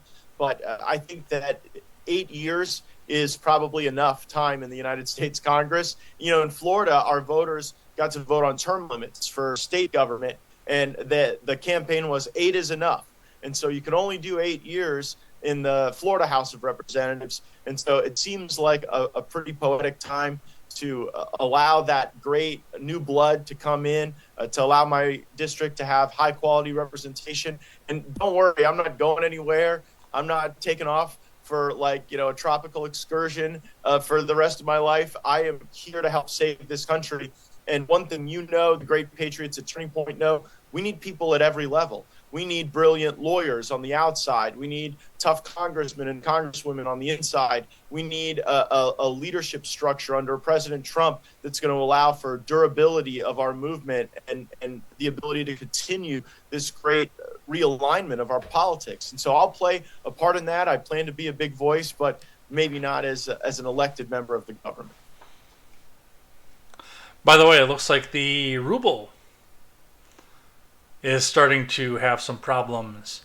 I don't know what the source of it is. I'll look into that, and we'll probably talk about that next week. But the Russian banks are collapsing right now, apparently, according to the trends over on X.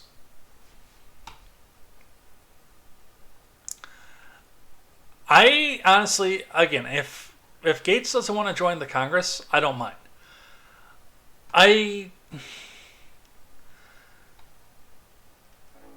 Gaetz really rubs me the wrong way. I know a lot of people like him. I know he's a real popular representative. There is something about him I cannot place my finger on. And I think that he's problematic.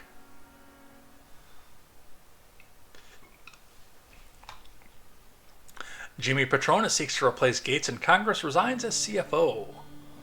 From CBS Miami team. Receiving Trump's endorsement and setting off political dominoes, Florida's chief financial officer, Jimmy Patronis, announced Monday he will run for Northwest Florida congressional seat vacated by Matt Gaetz. Trump also threw his endorsement behind State Senator Randy Fine of Brevard County as a replacement for former U.S. Rep. Mike Waltz. Trump tapped Waltz to serve as National Security Advisor. Waltz submitted his resignation from Congressional District 6 on Monday, according to Florida Secretary of State Cord Byrd. Patronis also on Monday submitted his resignation from the cabinet position, effective March 31st.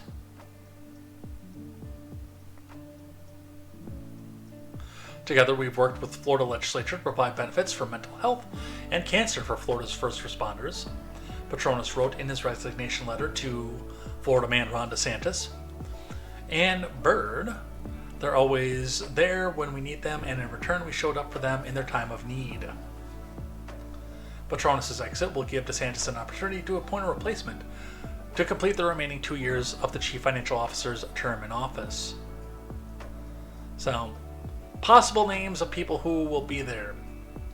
Patronis I don't know much about, but he is also already a government official, which means I'm automatically wary of him.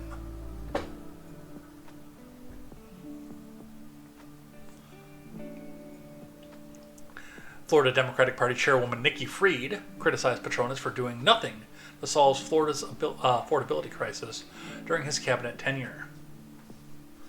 Jimmy's career has been built around failing up, which makes sense, as all he does is carry the water for special interests while kissing the ring of those in power, said Fried, who kissed the ring for those in power and carried water for special interests.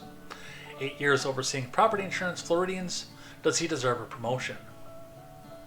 Yes. Yes, he does. Replacing Gaetz as a pick will be Pam Bondi, whom I'm also not 100% thrilled about.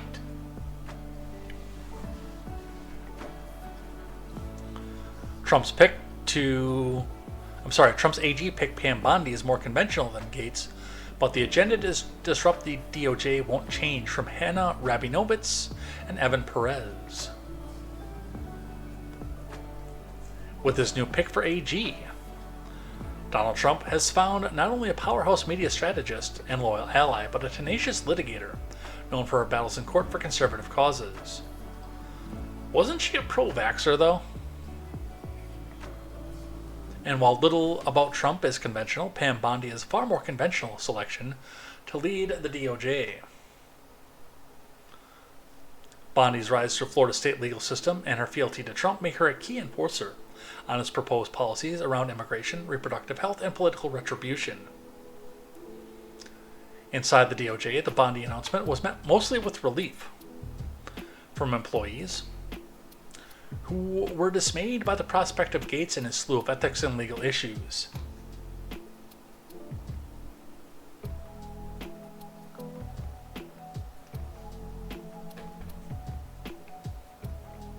But DOJ employees are still stealing for heavy disruption, given that Trump's stated plans are to bring the department to heel after being the subject of years of investigations he claims were unfair and politicized. Because they were. None of the baggage, one DOJ lawyer said of Bondi, but still the same orders.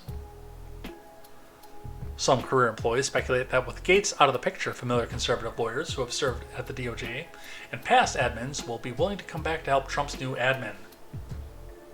God, let's hope not. Those career employees hope Bondi and Todd Blanche, Trump's pick for deputy AG, will be able to recruit more lawyers who know the DOJ and understand the fine balance between independence but also carrying out the president's policies. Yeah, I guess it wouldn't surprise me to see us go back to business as usual again. Vong says, yeah, see, here's the thing. I'm well aware that in reality, Elliot Ness was nothing like he's portrayed in The Untouchables. However, Trump is in a situation quite similar to the character of Elliot Ness in that movie. Never seen that movie.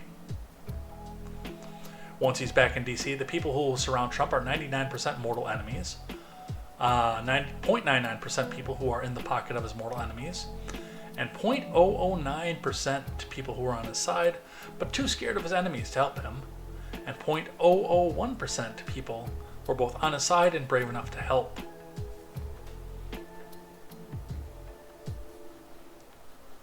Alexa, play The Untouchables with Elliot Ness. Oh wait, no, I don't have that service. Alexa, play Despacito.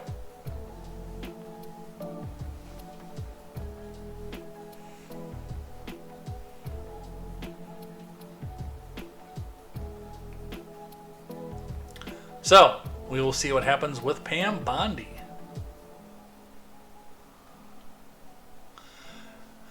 AG picked Pam Bondi's past vow, prosecute the bad prosecutors who indicted Trump.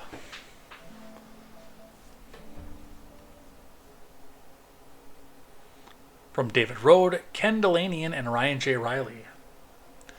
In 2013, AG Bondi's office faced a decision whether to join investigations from other state attorneys into Trump University, where students paid up to $35,000 for business classes that critics claimed were fraudulent. Despite receiving complaints of exploitations from students, Bondi and then California AG Kamala Harris both declined to join the investigation. Both had received political donations from Trump and denied that the funds influenced their office's decision. Since then, the two former state attorneys general have followed polar opposite political paths. Harris attacked Trump in the 2020 and 2024 elections and painted him as a business fraud and a threat to democracy. Trump won re-election earlier this month. Bondi spent the last decade defending Trump and attacking those who investigate him. Now confirmed by the Senate, Bondi is set to become President-elect Trump's AG. A central question is whether Bondi will follow through on vows she made in television interviews to investigate what she called out-of-control federal prosecutors and FBI agents. And again, I hope so. I do. I don't care who appointed, whose side they are. Really, I want to see all government officials investigated. The DC machine has been going on for centuries at this point. At least a full century. We're probably moving into 2 at this point. Let's figure out where the money's coming from, where it's going, and what the people are doing with it.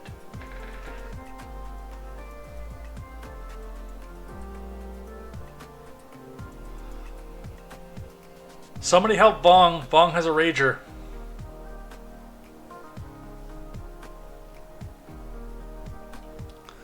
So we'll see where that goes. Kari Lake has lost. That's an op-ed. I'm going to skip the op-ed. I'm going to skip the Kari Lake stuff. I'm not going to lie. I don't care for Kari Lake enough to do anything about that. There is something about Lake that has really rubbed me the wrong way since she came onto the political scene. I can't put my finger on what it is, but there is something about her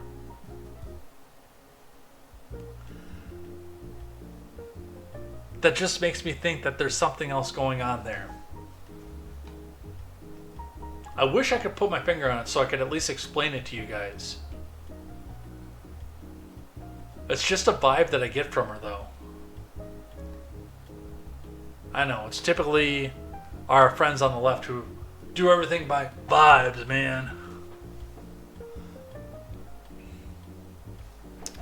Alright, from the Daily Mail, Democrats spark outrage with desperate fundraising ploy after blowing millions on celebrity performances.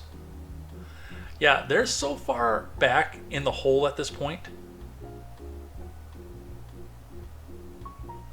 that they're not giving severance packages to the people who helped them get elected.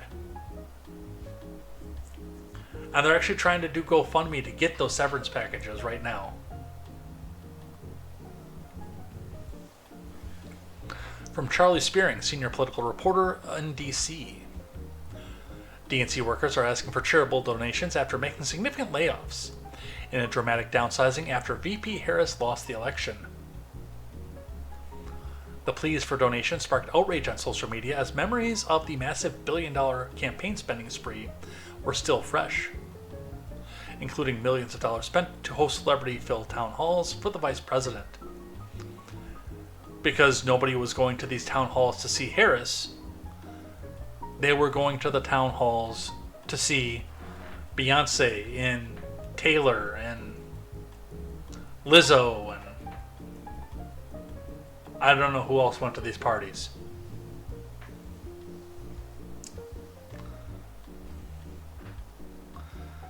I always find it funny though, because Beyonce, I don't know if she's still married to him or not, but was at one point married to a guy who had 99 problems, but a bitch wasn't one. Like, some of the messaging in these rap songs has got to be a liability for Democrats who parade these people around. And I liked that album too, Jay-Z's Black Album, and then the mashup album that they did with Linkin Park. I like Jay-Z as a rapper. He had complicated rhymes, and it wasn't all about money, cash, hoes, rich stuff. I mean, he even said that in 99 Problems. Rap critics say money, cash, hoes. I'm from the hood, stupid. What kind of facts are those? And even though by the time that album came out, he was loaded beyond fucking belief, he came from the ghetto. He came from the working class background. I respected that about him. A lot. It's like when I hear Florida Georgia Line sing about how they got their brand new jacked up Chevy that probably cost 70 grand or whatever the fuck. What's that going to do for a guy like me? Why do I want to listen to their music, you rich spoiled kid?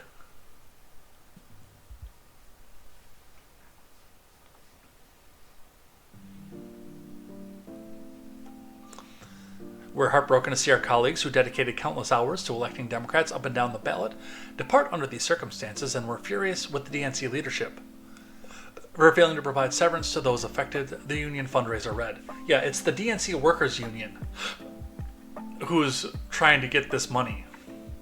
Which, if it was an organization for the RNC union, they'd be shut down immediately on GoFundMe.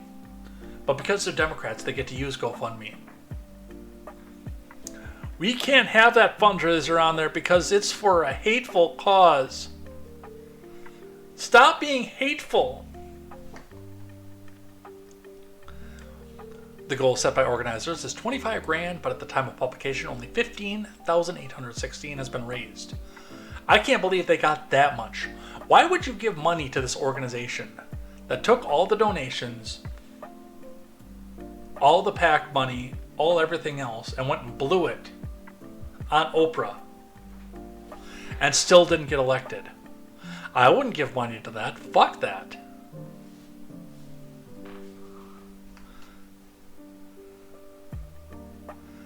DNC officials told Fox News that the party had met collective bargaining agreement, stressing that the layoffs were part of the normal post-election downsizing. Every cycle, political organizations scale up to meet the demands, and as the cycle comes to a close, it's a tough reality for our industry that we must part with talented, hardworking staff. A DNC spokesperson said in a statement, "Bull shit."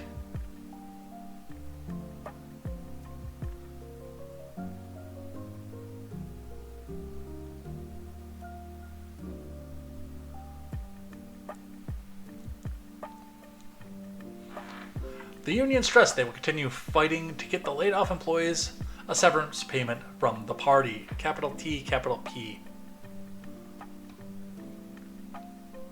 So, I'm not going to lie, that one's funny. Oops. Didn't want to do that one. So, we're going to turn our attention over to the Ukraine briefly, but we're going to head out of here in just a bit. I want to just touch on a couple things before we do. Axiomatic Enemy of the State says it's almost as if a bunch of money laundering sociopaths have criminal acts to hide in Ukraine and desperately want to get it nuked before they are evicted from the White House. Why do I say that?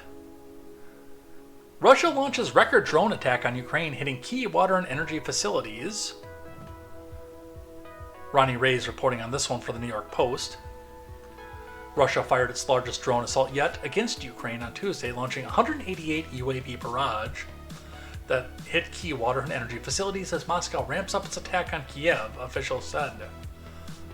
Which, by the way, this is the first time in 3 years that they've turned their attention towards Kiev. The Kremlin launched the drones overnight against the western region of Chernobyl, with Kiev only managing to shoot down 76 UAVs, while losing track of another 96 due to an electronic warfare. According to Kiev's military, we gotta get the map up here.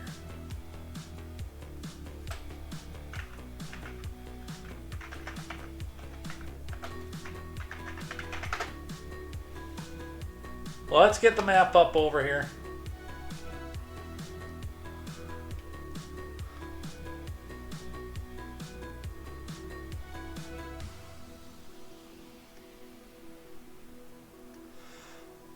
So, this is actually, for this point, a major aggression beyond the Donbass region. This would almost start to make me question my own theory about this war, because now they're pushing back over in towards, well, Poland. And having to go over Kiev for this.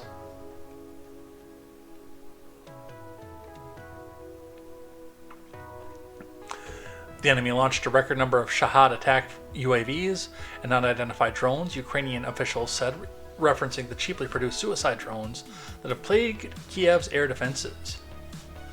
Unfortunately, there were hits to critical infrastructure facilities, and private and apartment buildings were damaged in several regions due to the massive drone attack, Kiev's Air Force added. Vyacheslav Nehoda, the regional governor, said the massive strike decimated Chernobyl's power grid and left 70% of the region without power. The consequences are bad because the facility was significantly affected, and this will have an impact on the power supply of the entire region for a long time, Nehoda said on national TV. This, of course, in response to the missile attack going into Russia last week. And the fact that now NATO is talking about giving nukes to the Ukraine.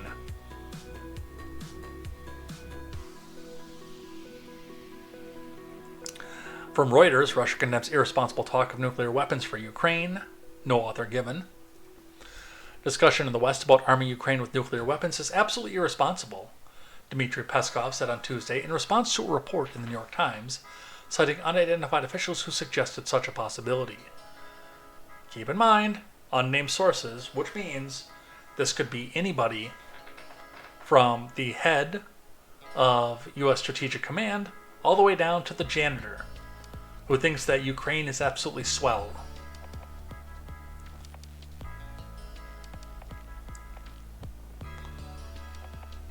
Several officials even suggested that Biden could return nuclear weapons to Ukraine that were taken from it after the fall of the Soviet Union.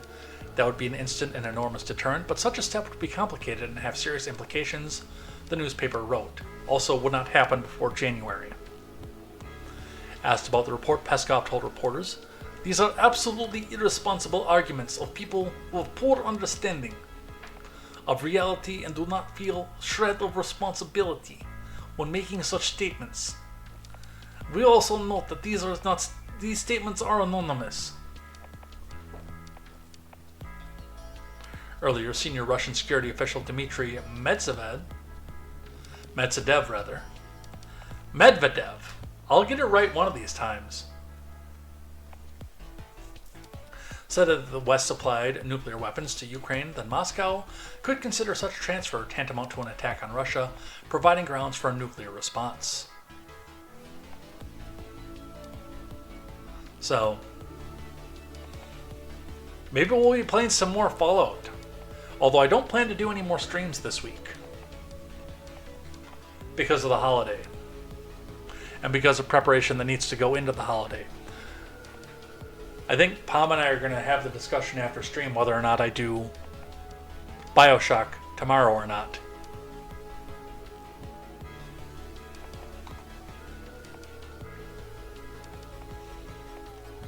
An interesting one here. Thomas Massey. On his way out, Biden's trying to forgive $4.65 billion of debt Ukraine owes American taxpayers. I just introduced HJA Res 224 to stop this America Last policy from taking effect.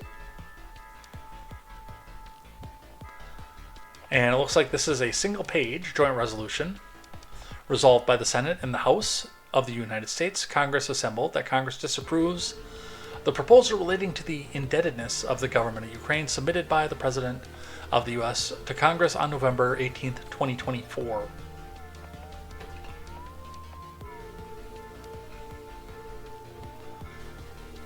From AM 680 WCBM Talk Radio, Massey introduces bill to stop Biden from forgiving debt Ukrainians owe America's taxpayer. On Wednesday, State Department spokesperson Matthew Miller announced that the Biden admin would be taking steps to cancel loans given to the Ukrainian government. We have taken the step that was outlined in the law to cancel those loans, Miller said during the press briefing. Miller noted that Congress could still block the move and Massey was up to the challenge. Fucking based. Hell yes. Reuters reports Biden has ordered the officials to rush as much aid to Ukraine as possible before he leaves office January 20th amid concerns that Trump could limit the U.S. support. On Wednesday, hours after the press briefing, Massey introduced legislation to stop the effort. The resolution states Congress disapproves the proposal relating to the indebtedness of the government of Ukraine, submitted by the president on November 18th. Massey told the Gateway Pundit that he may be able to force a vote on the matter. Well, I'm here for it.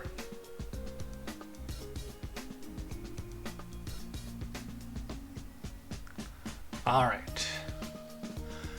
On the Israeli front, Israeli cabinet approved ceasefire deal between Israel and Hezbollah. It's funny how quick that happened right after the election. From Jordana Miller. Israel's cabinet has approved the U.S.-backed ceasefire proposal between Israel and Hezbollah after prolonged negotiations. Israeli Prime Minister Netanyahu had submitted the proposal to the cabinet for approval Tuesday. The deal was approved 10-1, with only far-right Minister Ben Gvir voting against the plan. Israel announced the deal, followed shortly after by an announcement at the White House by President Biden. The deal will go into effect at 0400 local time, Biden said. The Lebanese army and security forces will deploy in the southern Lebanon over the next 60 days to take control of the territory controlled by Hezbollah, Biden said.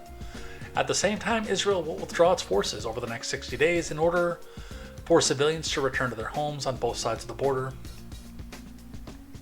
The bombing continues in Beirut Tuesday evening as Biden wrapped up his comments, with the deal not going into effect until this morning.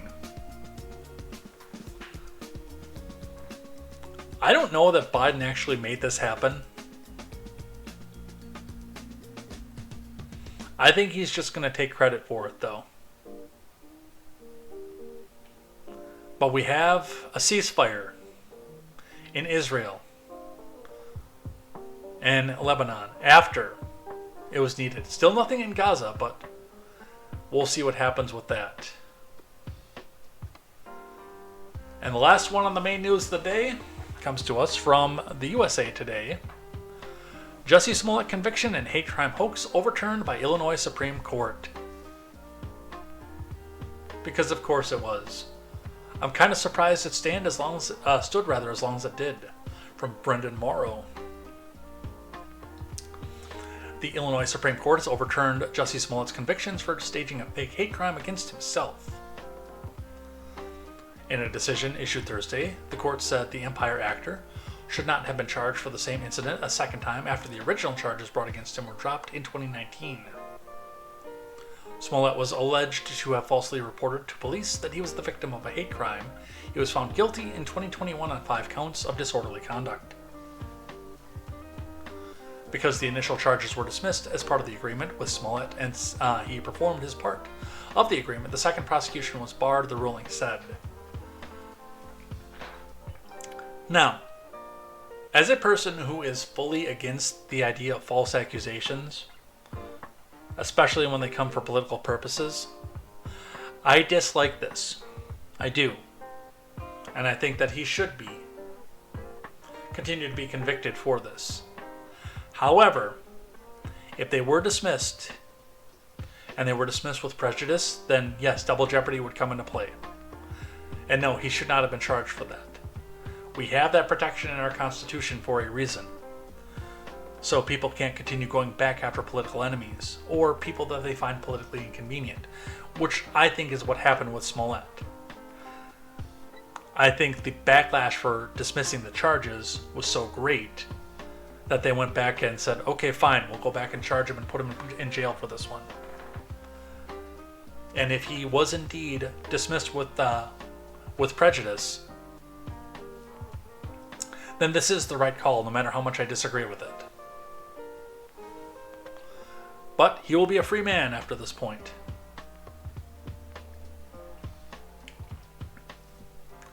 Alright, let's do a few things that I like and a few things that I hate.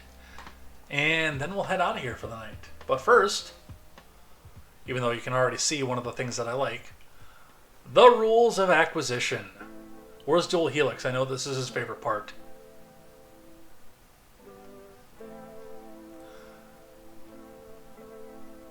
Alright, so we did the Badlands novel, Part 4, Confidentiality Equals Profit, discussed withholding the little white lies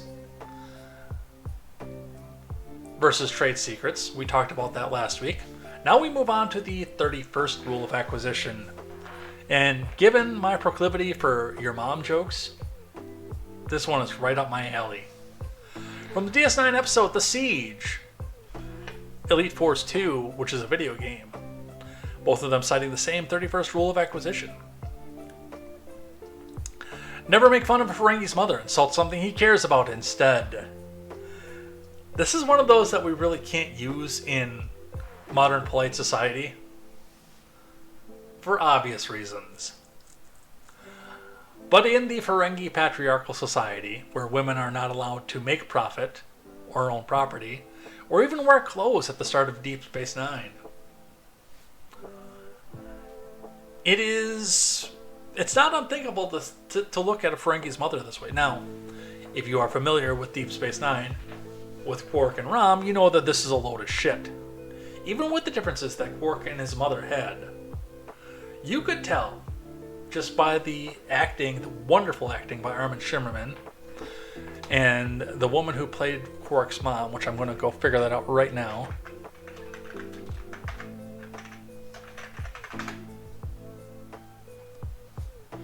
Cecily Adams.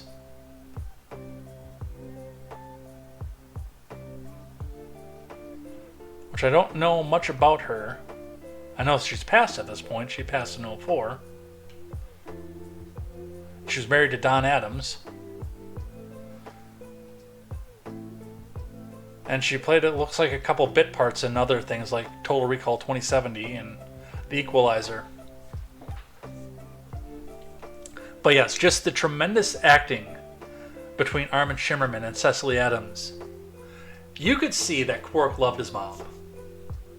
So this rule for Quark and Rom, at least, doesn't seem to hold anywhere of value. But in the patriarchal society, of course, you can see also where somebody at the top of the society would write this rule, because it would be unheard of for a Ferengi to care for his mother. So yes, never make fun of a Ferengi's mother. Insult something he cares about instead. Alright, let's do a couple things that I like. I have been playing Fallout 4, as those of you know, on Friday nights. Fallout Fridays. It's a blast. I love playing Fallout. I might go back and play Fallout 76 and see if I can get into it again. Especially if I can find some characters to play with or some people to play with. But Fallout 4, when they did the big update, which happened while I was playing the Nuka World DLC, added several Enclave missions. And I'm getting through. It looks like a lot of the missions that they added were specific to the Enclave. And adding these new pieces of armor, both the Hellfire and the XO2. So I've used both, although I might be switching to Hellfire now. I've been using XO2 for the past few weeks while we play Fallout 4. And, I mean, even up against the XO1, it's incredible. It looks cool. It's a lot of fun to play with. And, once you get that big E off the chest that has to do with the U.S. government, it's a pretty good armor. I have mine set up in Navy Camouflage Blue because it's really cool. Now, the only reason I'd be going to Hellfire armor now, even though it's weaker than the XO2, is the fact that you can get Brotherhood paint for that, and I am playing a Brotherhoods of Steel character on stream. It was added in the recent update. It's based on the experimental power armor the Enclave used in Fallout 3, and I very much enjoyed Fallout 3, so that tracks for me. And I liked using the Enclave power armor in Fallout 3 too. Specifically designed by the Enclave Department of the Army, the suit includes lightweight composites to give it additional speed and agility. So yes, you are faster, compared to XO1. It's also compatible with most standard power armor mods, although the additional plating makes it quite bulky. Though the model was a prototype during the Enclave's time in the capital, and only a handful existed at the time, special forces like the Devil's Hand were given access to them for the missions. Look, if you haven't loaded up Fallout 3, or Fallout 4 rather, in a while, they put out the new update, I want to say that was probably last January. Maybe it was a little bit later than that. No, it was, because I knew Palm by that point. I think it was last May they put out the new update, which included all these new side missions. I kind of want to make a new character, even though, unless I'm playing on Fallout Friday and not by my PC, I don't really have time to play because my laptop won't run this. But I kind of do want to start up a new character now and see what the Enclave armor looks like. At the bottom, how far into the game you have to be to trigger the quest for it, because I was at level 50 when the update dropped, so it just started feeding into my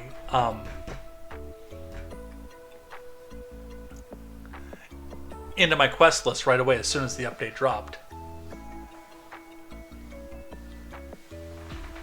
And it works, and it looks really good with the Mark 18 mod that I use, because the stock assault rifle in Fallout 4 is garbage. It looks like garbage. It acts like garbage.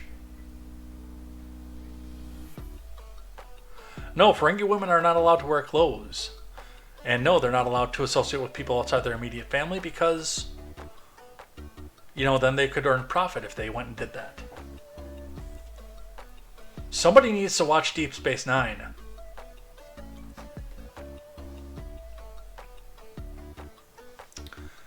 Alright, some other things that I like. On erasing Redskins history, one small defeat for America's woke Stalinists. This is an op-ed, but I wanted to touch on this for a bit because, yes, it looks like we're getting the Redskins logo back for Washington, or at least able to get merch with it. No author given. Kudos to Josh Harris and the NFL's Washington Commanders ownership group for agreeing to no longer erase the iconic Blackfoot Chief logo from the team's history, including video archives. It's a healthy step away from the Stalin-esque drive to blot out any and all record of the past that's inconvenient to the ideologues who dominate our cultural institutions. Team ownership yielded to cancel culture in 2020, dropping the Redskins name and memory holding the franchise's iconic symbol. Last summer, a DC TV station was called out for blurring or removing the logo in archival footage and photographs of the team, as well as in viewer-submitted content. Credit goes to Steve Daines, who called the historical revisionism a case of woke gone wrong and refused to support legislation involving a new stadium for the Commanders until the team agreed to restore the important part of its legacy. Native American artist Walter Blackie Wetzel used Blackfoot Chief John Two Guns Whitecalf as the inspiration for the classic side-profile Indian head design, which represented the NFL franchise from 72 to 2020. So, you're still not going to get a change back. It's still going to be the Washington Commanders, but, at least we get to go back and look at the archival footage and see John Two Guns Whitecalf on the side of the helmet again. Pleasing historical fans everywhere. This is one I enjoyed, and I've talked about Bel Camino before. A lot of this, I think, is a parody account, but I don't think that she's a rock-ribbed Republican either. I think she's probably a little bit closer to me. Voted Democrat for a while in her life. Realized that she could get a lot of clicks and views for pretending to be a liberal woman. But I would say probably more libertarian in her views. Probably less progressive corporate Democrat. But she put out an X, and I found it right as we were getting ready to go live, that says, "I'm not left enough for leftists, and I'm not right enough for righties. I'm in a weird spot." And I look at this because I'm in kind of the same spot. And I know Palm's got it probably even a little bit harder than I do on that. Because yes, if you are in the Democrat Party, you're required to go onto a tighter and tighter spiraling definition of what it means to be a Democrat. And if you don't check all the boxes, you're ostracized for that until you bend the knee, go to the struggle session, and check all the boxes. And because I'm not a Republican. I'm not a conservative. I have some concerns about the direction that social liberalism is going right now, but not enough to want to have the law and the government get involved, especially on a federal level. On a state level, on a local level, do your thing, vote for your people. But not on a federal level enough to go after any of this stuff. I'm very fiscally conservative, but not socially. And yes, by that standard, when I call out some of these MAGA people who are rock-ribbed conservative, I get called a libtard, a lefty, etc. Fuck, Cat Turd called me a leftard and then blocked me because I don't believe Marjorie Taylor Greene's stupid fucking shtick. And that's the part of where this goes with that. And I think a big part of the reason that Democrats lost this time was because of the increasing purity spiral that continues to come, no matter what it is that you do, and no matter how far into their beliefs you fall. Unless you go 100% all in, you're not a part of their club. It's funny, and I know I'm repeating other commentators when I say this, but they talked a little bit last week about saying, "Oh, well, we need to have a liberal, a left-wing Joe Rogan, a left-wing Tim Pool." You had a left-wing Joe Rogan, a progressive Joe Rogan.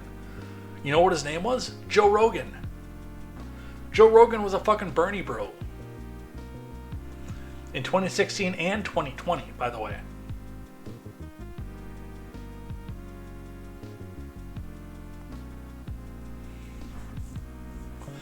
Tim Pool was at Occupy Democrats and Occupy Wall Street. These are your people. They just didn't go into your purity spiral.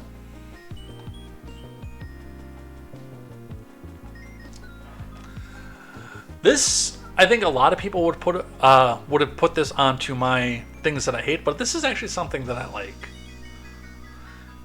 One of the big concerns that I've had since the beginning of the bathroom argument was the fact that if we're really making laws about bathrooms for consenting adults, then the government just has too much power at this point. And while I will probably disagree with 95 to 99% of what Sarah McBride puts forward legislatively through her term, I like the sentiment.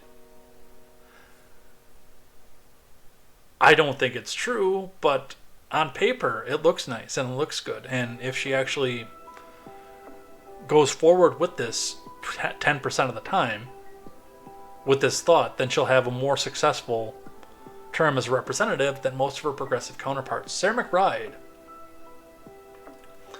trans, member of Congress from Delaware, says, I'm not here to fight about bathrooms.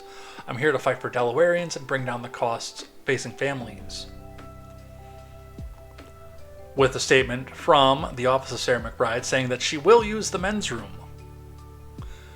in the congressional building as put forward by Nancy Mace. Well, if that's true, you have my support in that. But I'm going to wait for this next term to see if you put your fucking money where your mouth is.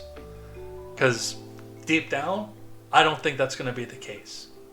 I've seen too many progressives come in and go back and say, I'm for the people, and then fall into the corporate side of things and see a whole bunch of money and say, okay, I'm not as much for the people as I thought.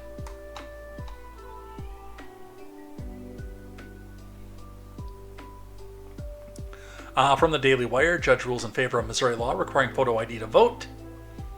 From Leaf LeMahieu, a judge on Monday upheld a Missouri law mandating that voters show photo ID at the polls to cast the ballot. Cole County Circuit Judge John Beadham ruled that multiple groups that alleged the state's voter ID laws were unconstitutional failed to prove their case. Beadham said Missouri's law was reasonable deterrent for voter fraud and did not violate the rights of people who challenged the measure. So voter ID remains the law of the land in Missouri. Huzzah! I'm going to hold off on this one because I want to research it more. Because I'm not going to lie, Hexeth has not completely been on my radar.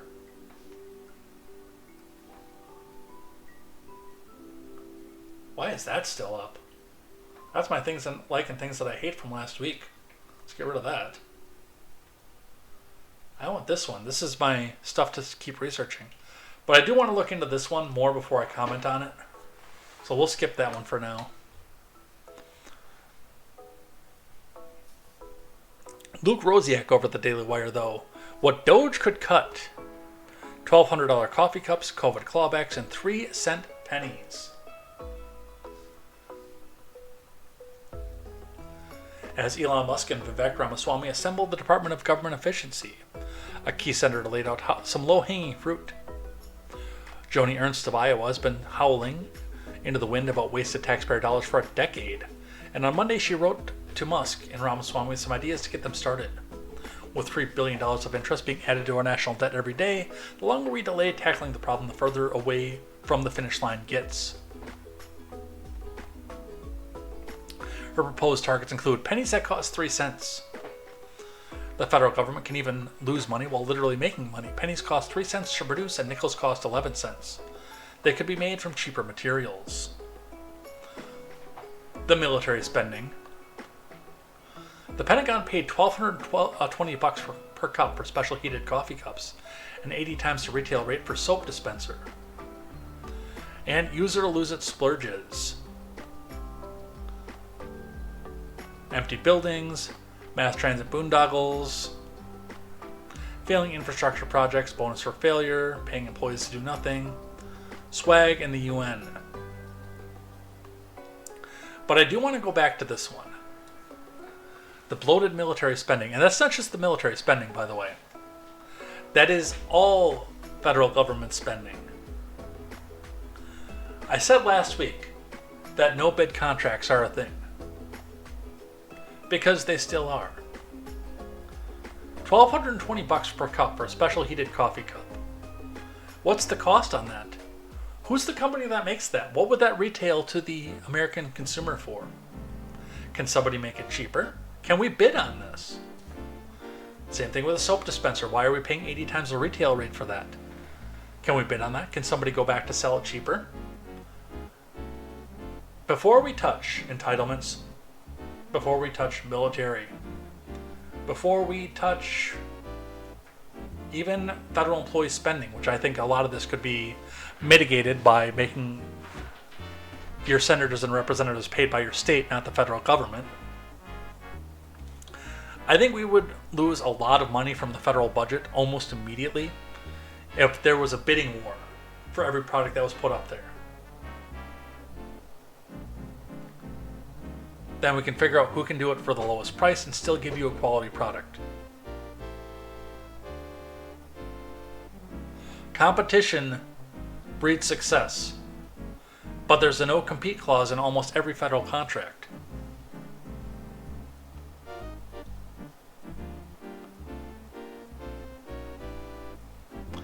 Fuck, if we get through that, we might even erase the deficit. I don't think so. But it's a start. Alright, let's do a couple things that I hate. So, Jake H. puts the headline screenshot up here, but doesn't put the publication up. For obvious reason. Jake H. says leftists across the country plan to tank what everyone anticipates to be a strong economy under Trump's leadership. With a headline, leftists pledge to load up on supplies before Biden leaves office, buy nothing for the next 4 years to tank Trump economy. Which, for many, many reasons, would actually have the opposite effect. Just a reminder on that, especially with pricing, because with 73 million fewer consumers, the cost of those goods is going to go down. Just so you know. But the reason I put that on things that I hate is because I can't even verify the veracity of this. Because it's a Breitbart article. And Breitbart, like a lot of the left-wing publications, makes money on keeping us divided on partisan lines. I will put this article in the Discord. Because I put the headline in, the misleading headline. So I'll put that one in there.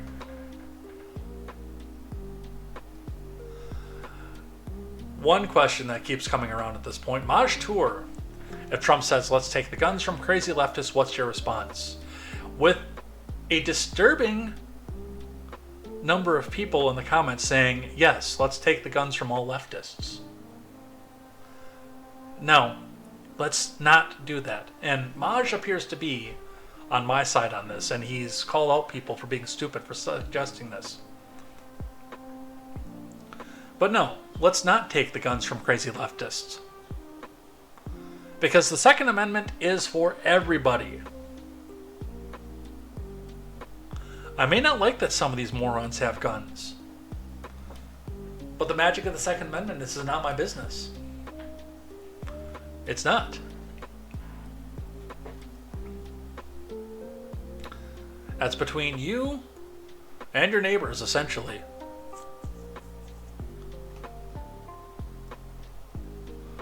And the last one. Libs of TikTok, which, again, take this one with a grain of salt, because this is another one that tries to push us apart. Employees at Geico are being forced to complete mandatory training courses instructing them to provide their pronouns when engaging with customers and how to deal with being misgendered. Yet another company pushing gender ideology nonsense. We the people want this insanity to end. So, here's my 2 cents on this. I think you should know, especially if you're in front-facing business, how to do the pronoun dance in case somebody's going to come in and act all offended because you didn't ask for their pronouns. And that's a good way to have profit. But what Geico is suggesting is that's in the first sentence that you do. The first sentence that you say is that you do the I use he, him, zir, they, them, etc. In your first sentence. I'm happy to help you today. I do want to let you know I use he, him pronouns. I mean, the pronoun dance, that's been frustrating to me since the beginning. Especially in regular conversation. You don't use pronouns. You don't use somebody's pronouns when you're talking to them. You use somebody's pronouns when you're talking about them behind their back. So it almost doesn't even come up in relevant conversation. Unless there are 3 or more people in that conversation, your pronouns are fucking irrelevant.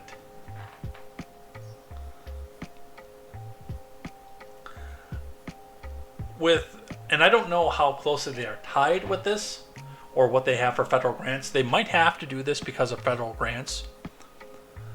And that's the only other thing that I would consider off of this, because Geico even though you, me, Palm, Lunacy, maybe not Lunacy because I think Lunacy lives in another country, or Deca or Cat or anybody can get onto Geico.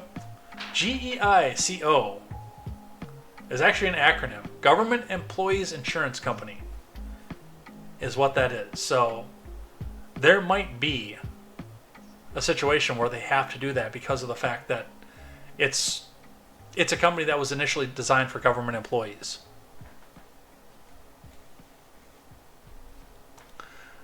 But I still don't like it.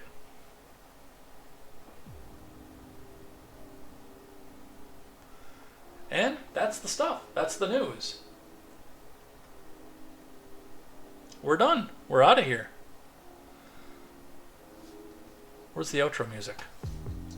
Oh, that's right. I had to restart to go try to fix whatever the hell was going on with Bioshock, which is fixed, by the way, and I got to keep my save file.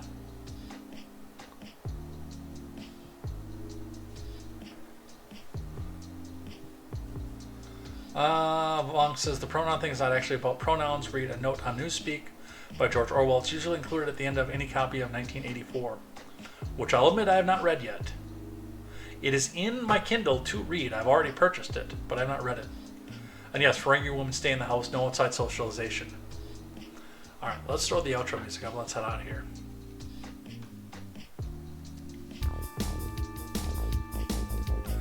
All right.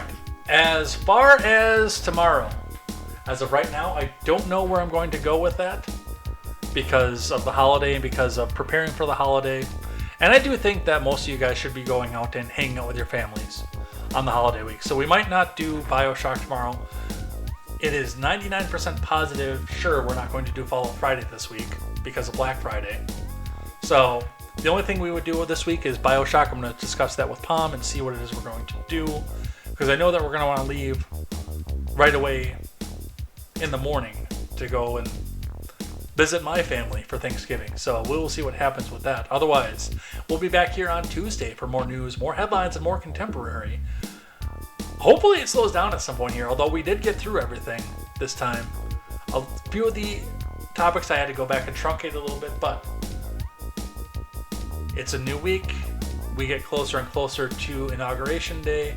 And honestly, I do think the news is going to explode, especially for that last week of January. So we'll see what happens with that. But take care. Have a great night. Thanks everybody for watching. It's been a pleasure to have you. It's been a pleasure to read your chats, see what you guys think about what's going on with this. I learned some things tonight, so it's going to be great. I got to go put a song on the Discord. So have a good night. We'll see you here next time for more news, more headlines, and more contemporary. And until then, I'm Jay Edgar, and this is Contemporary. Take care.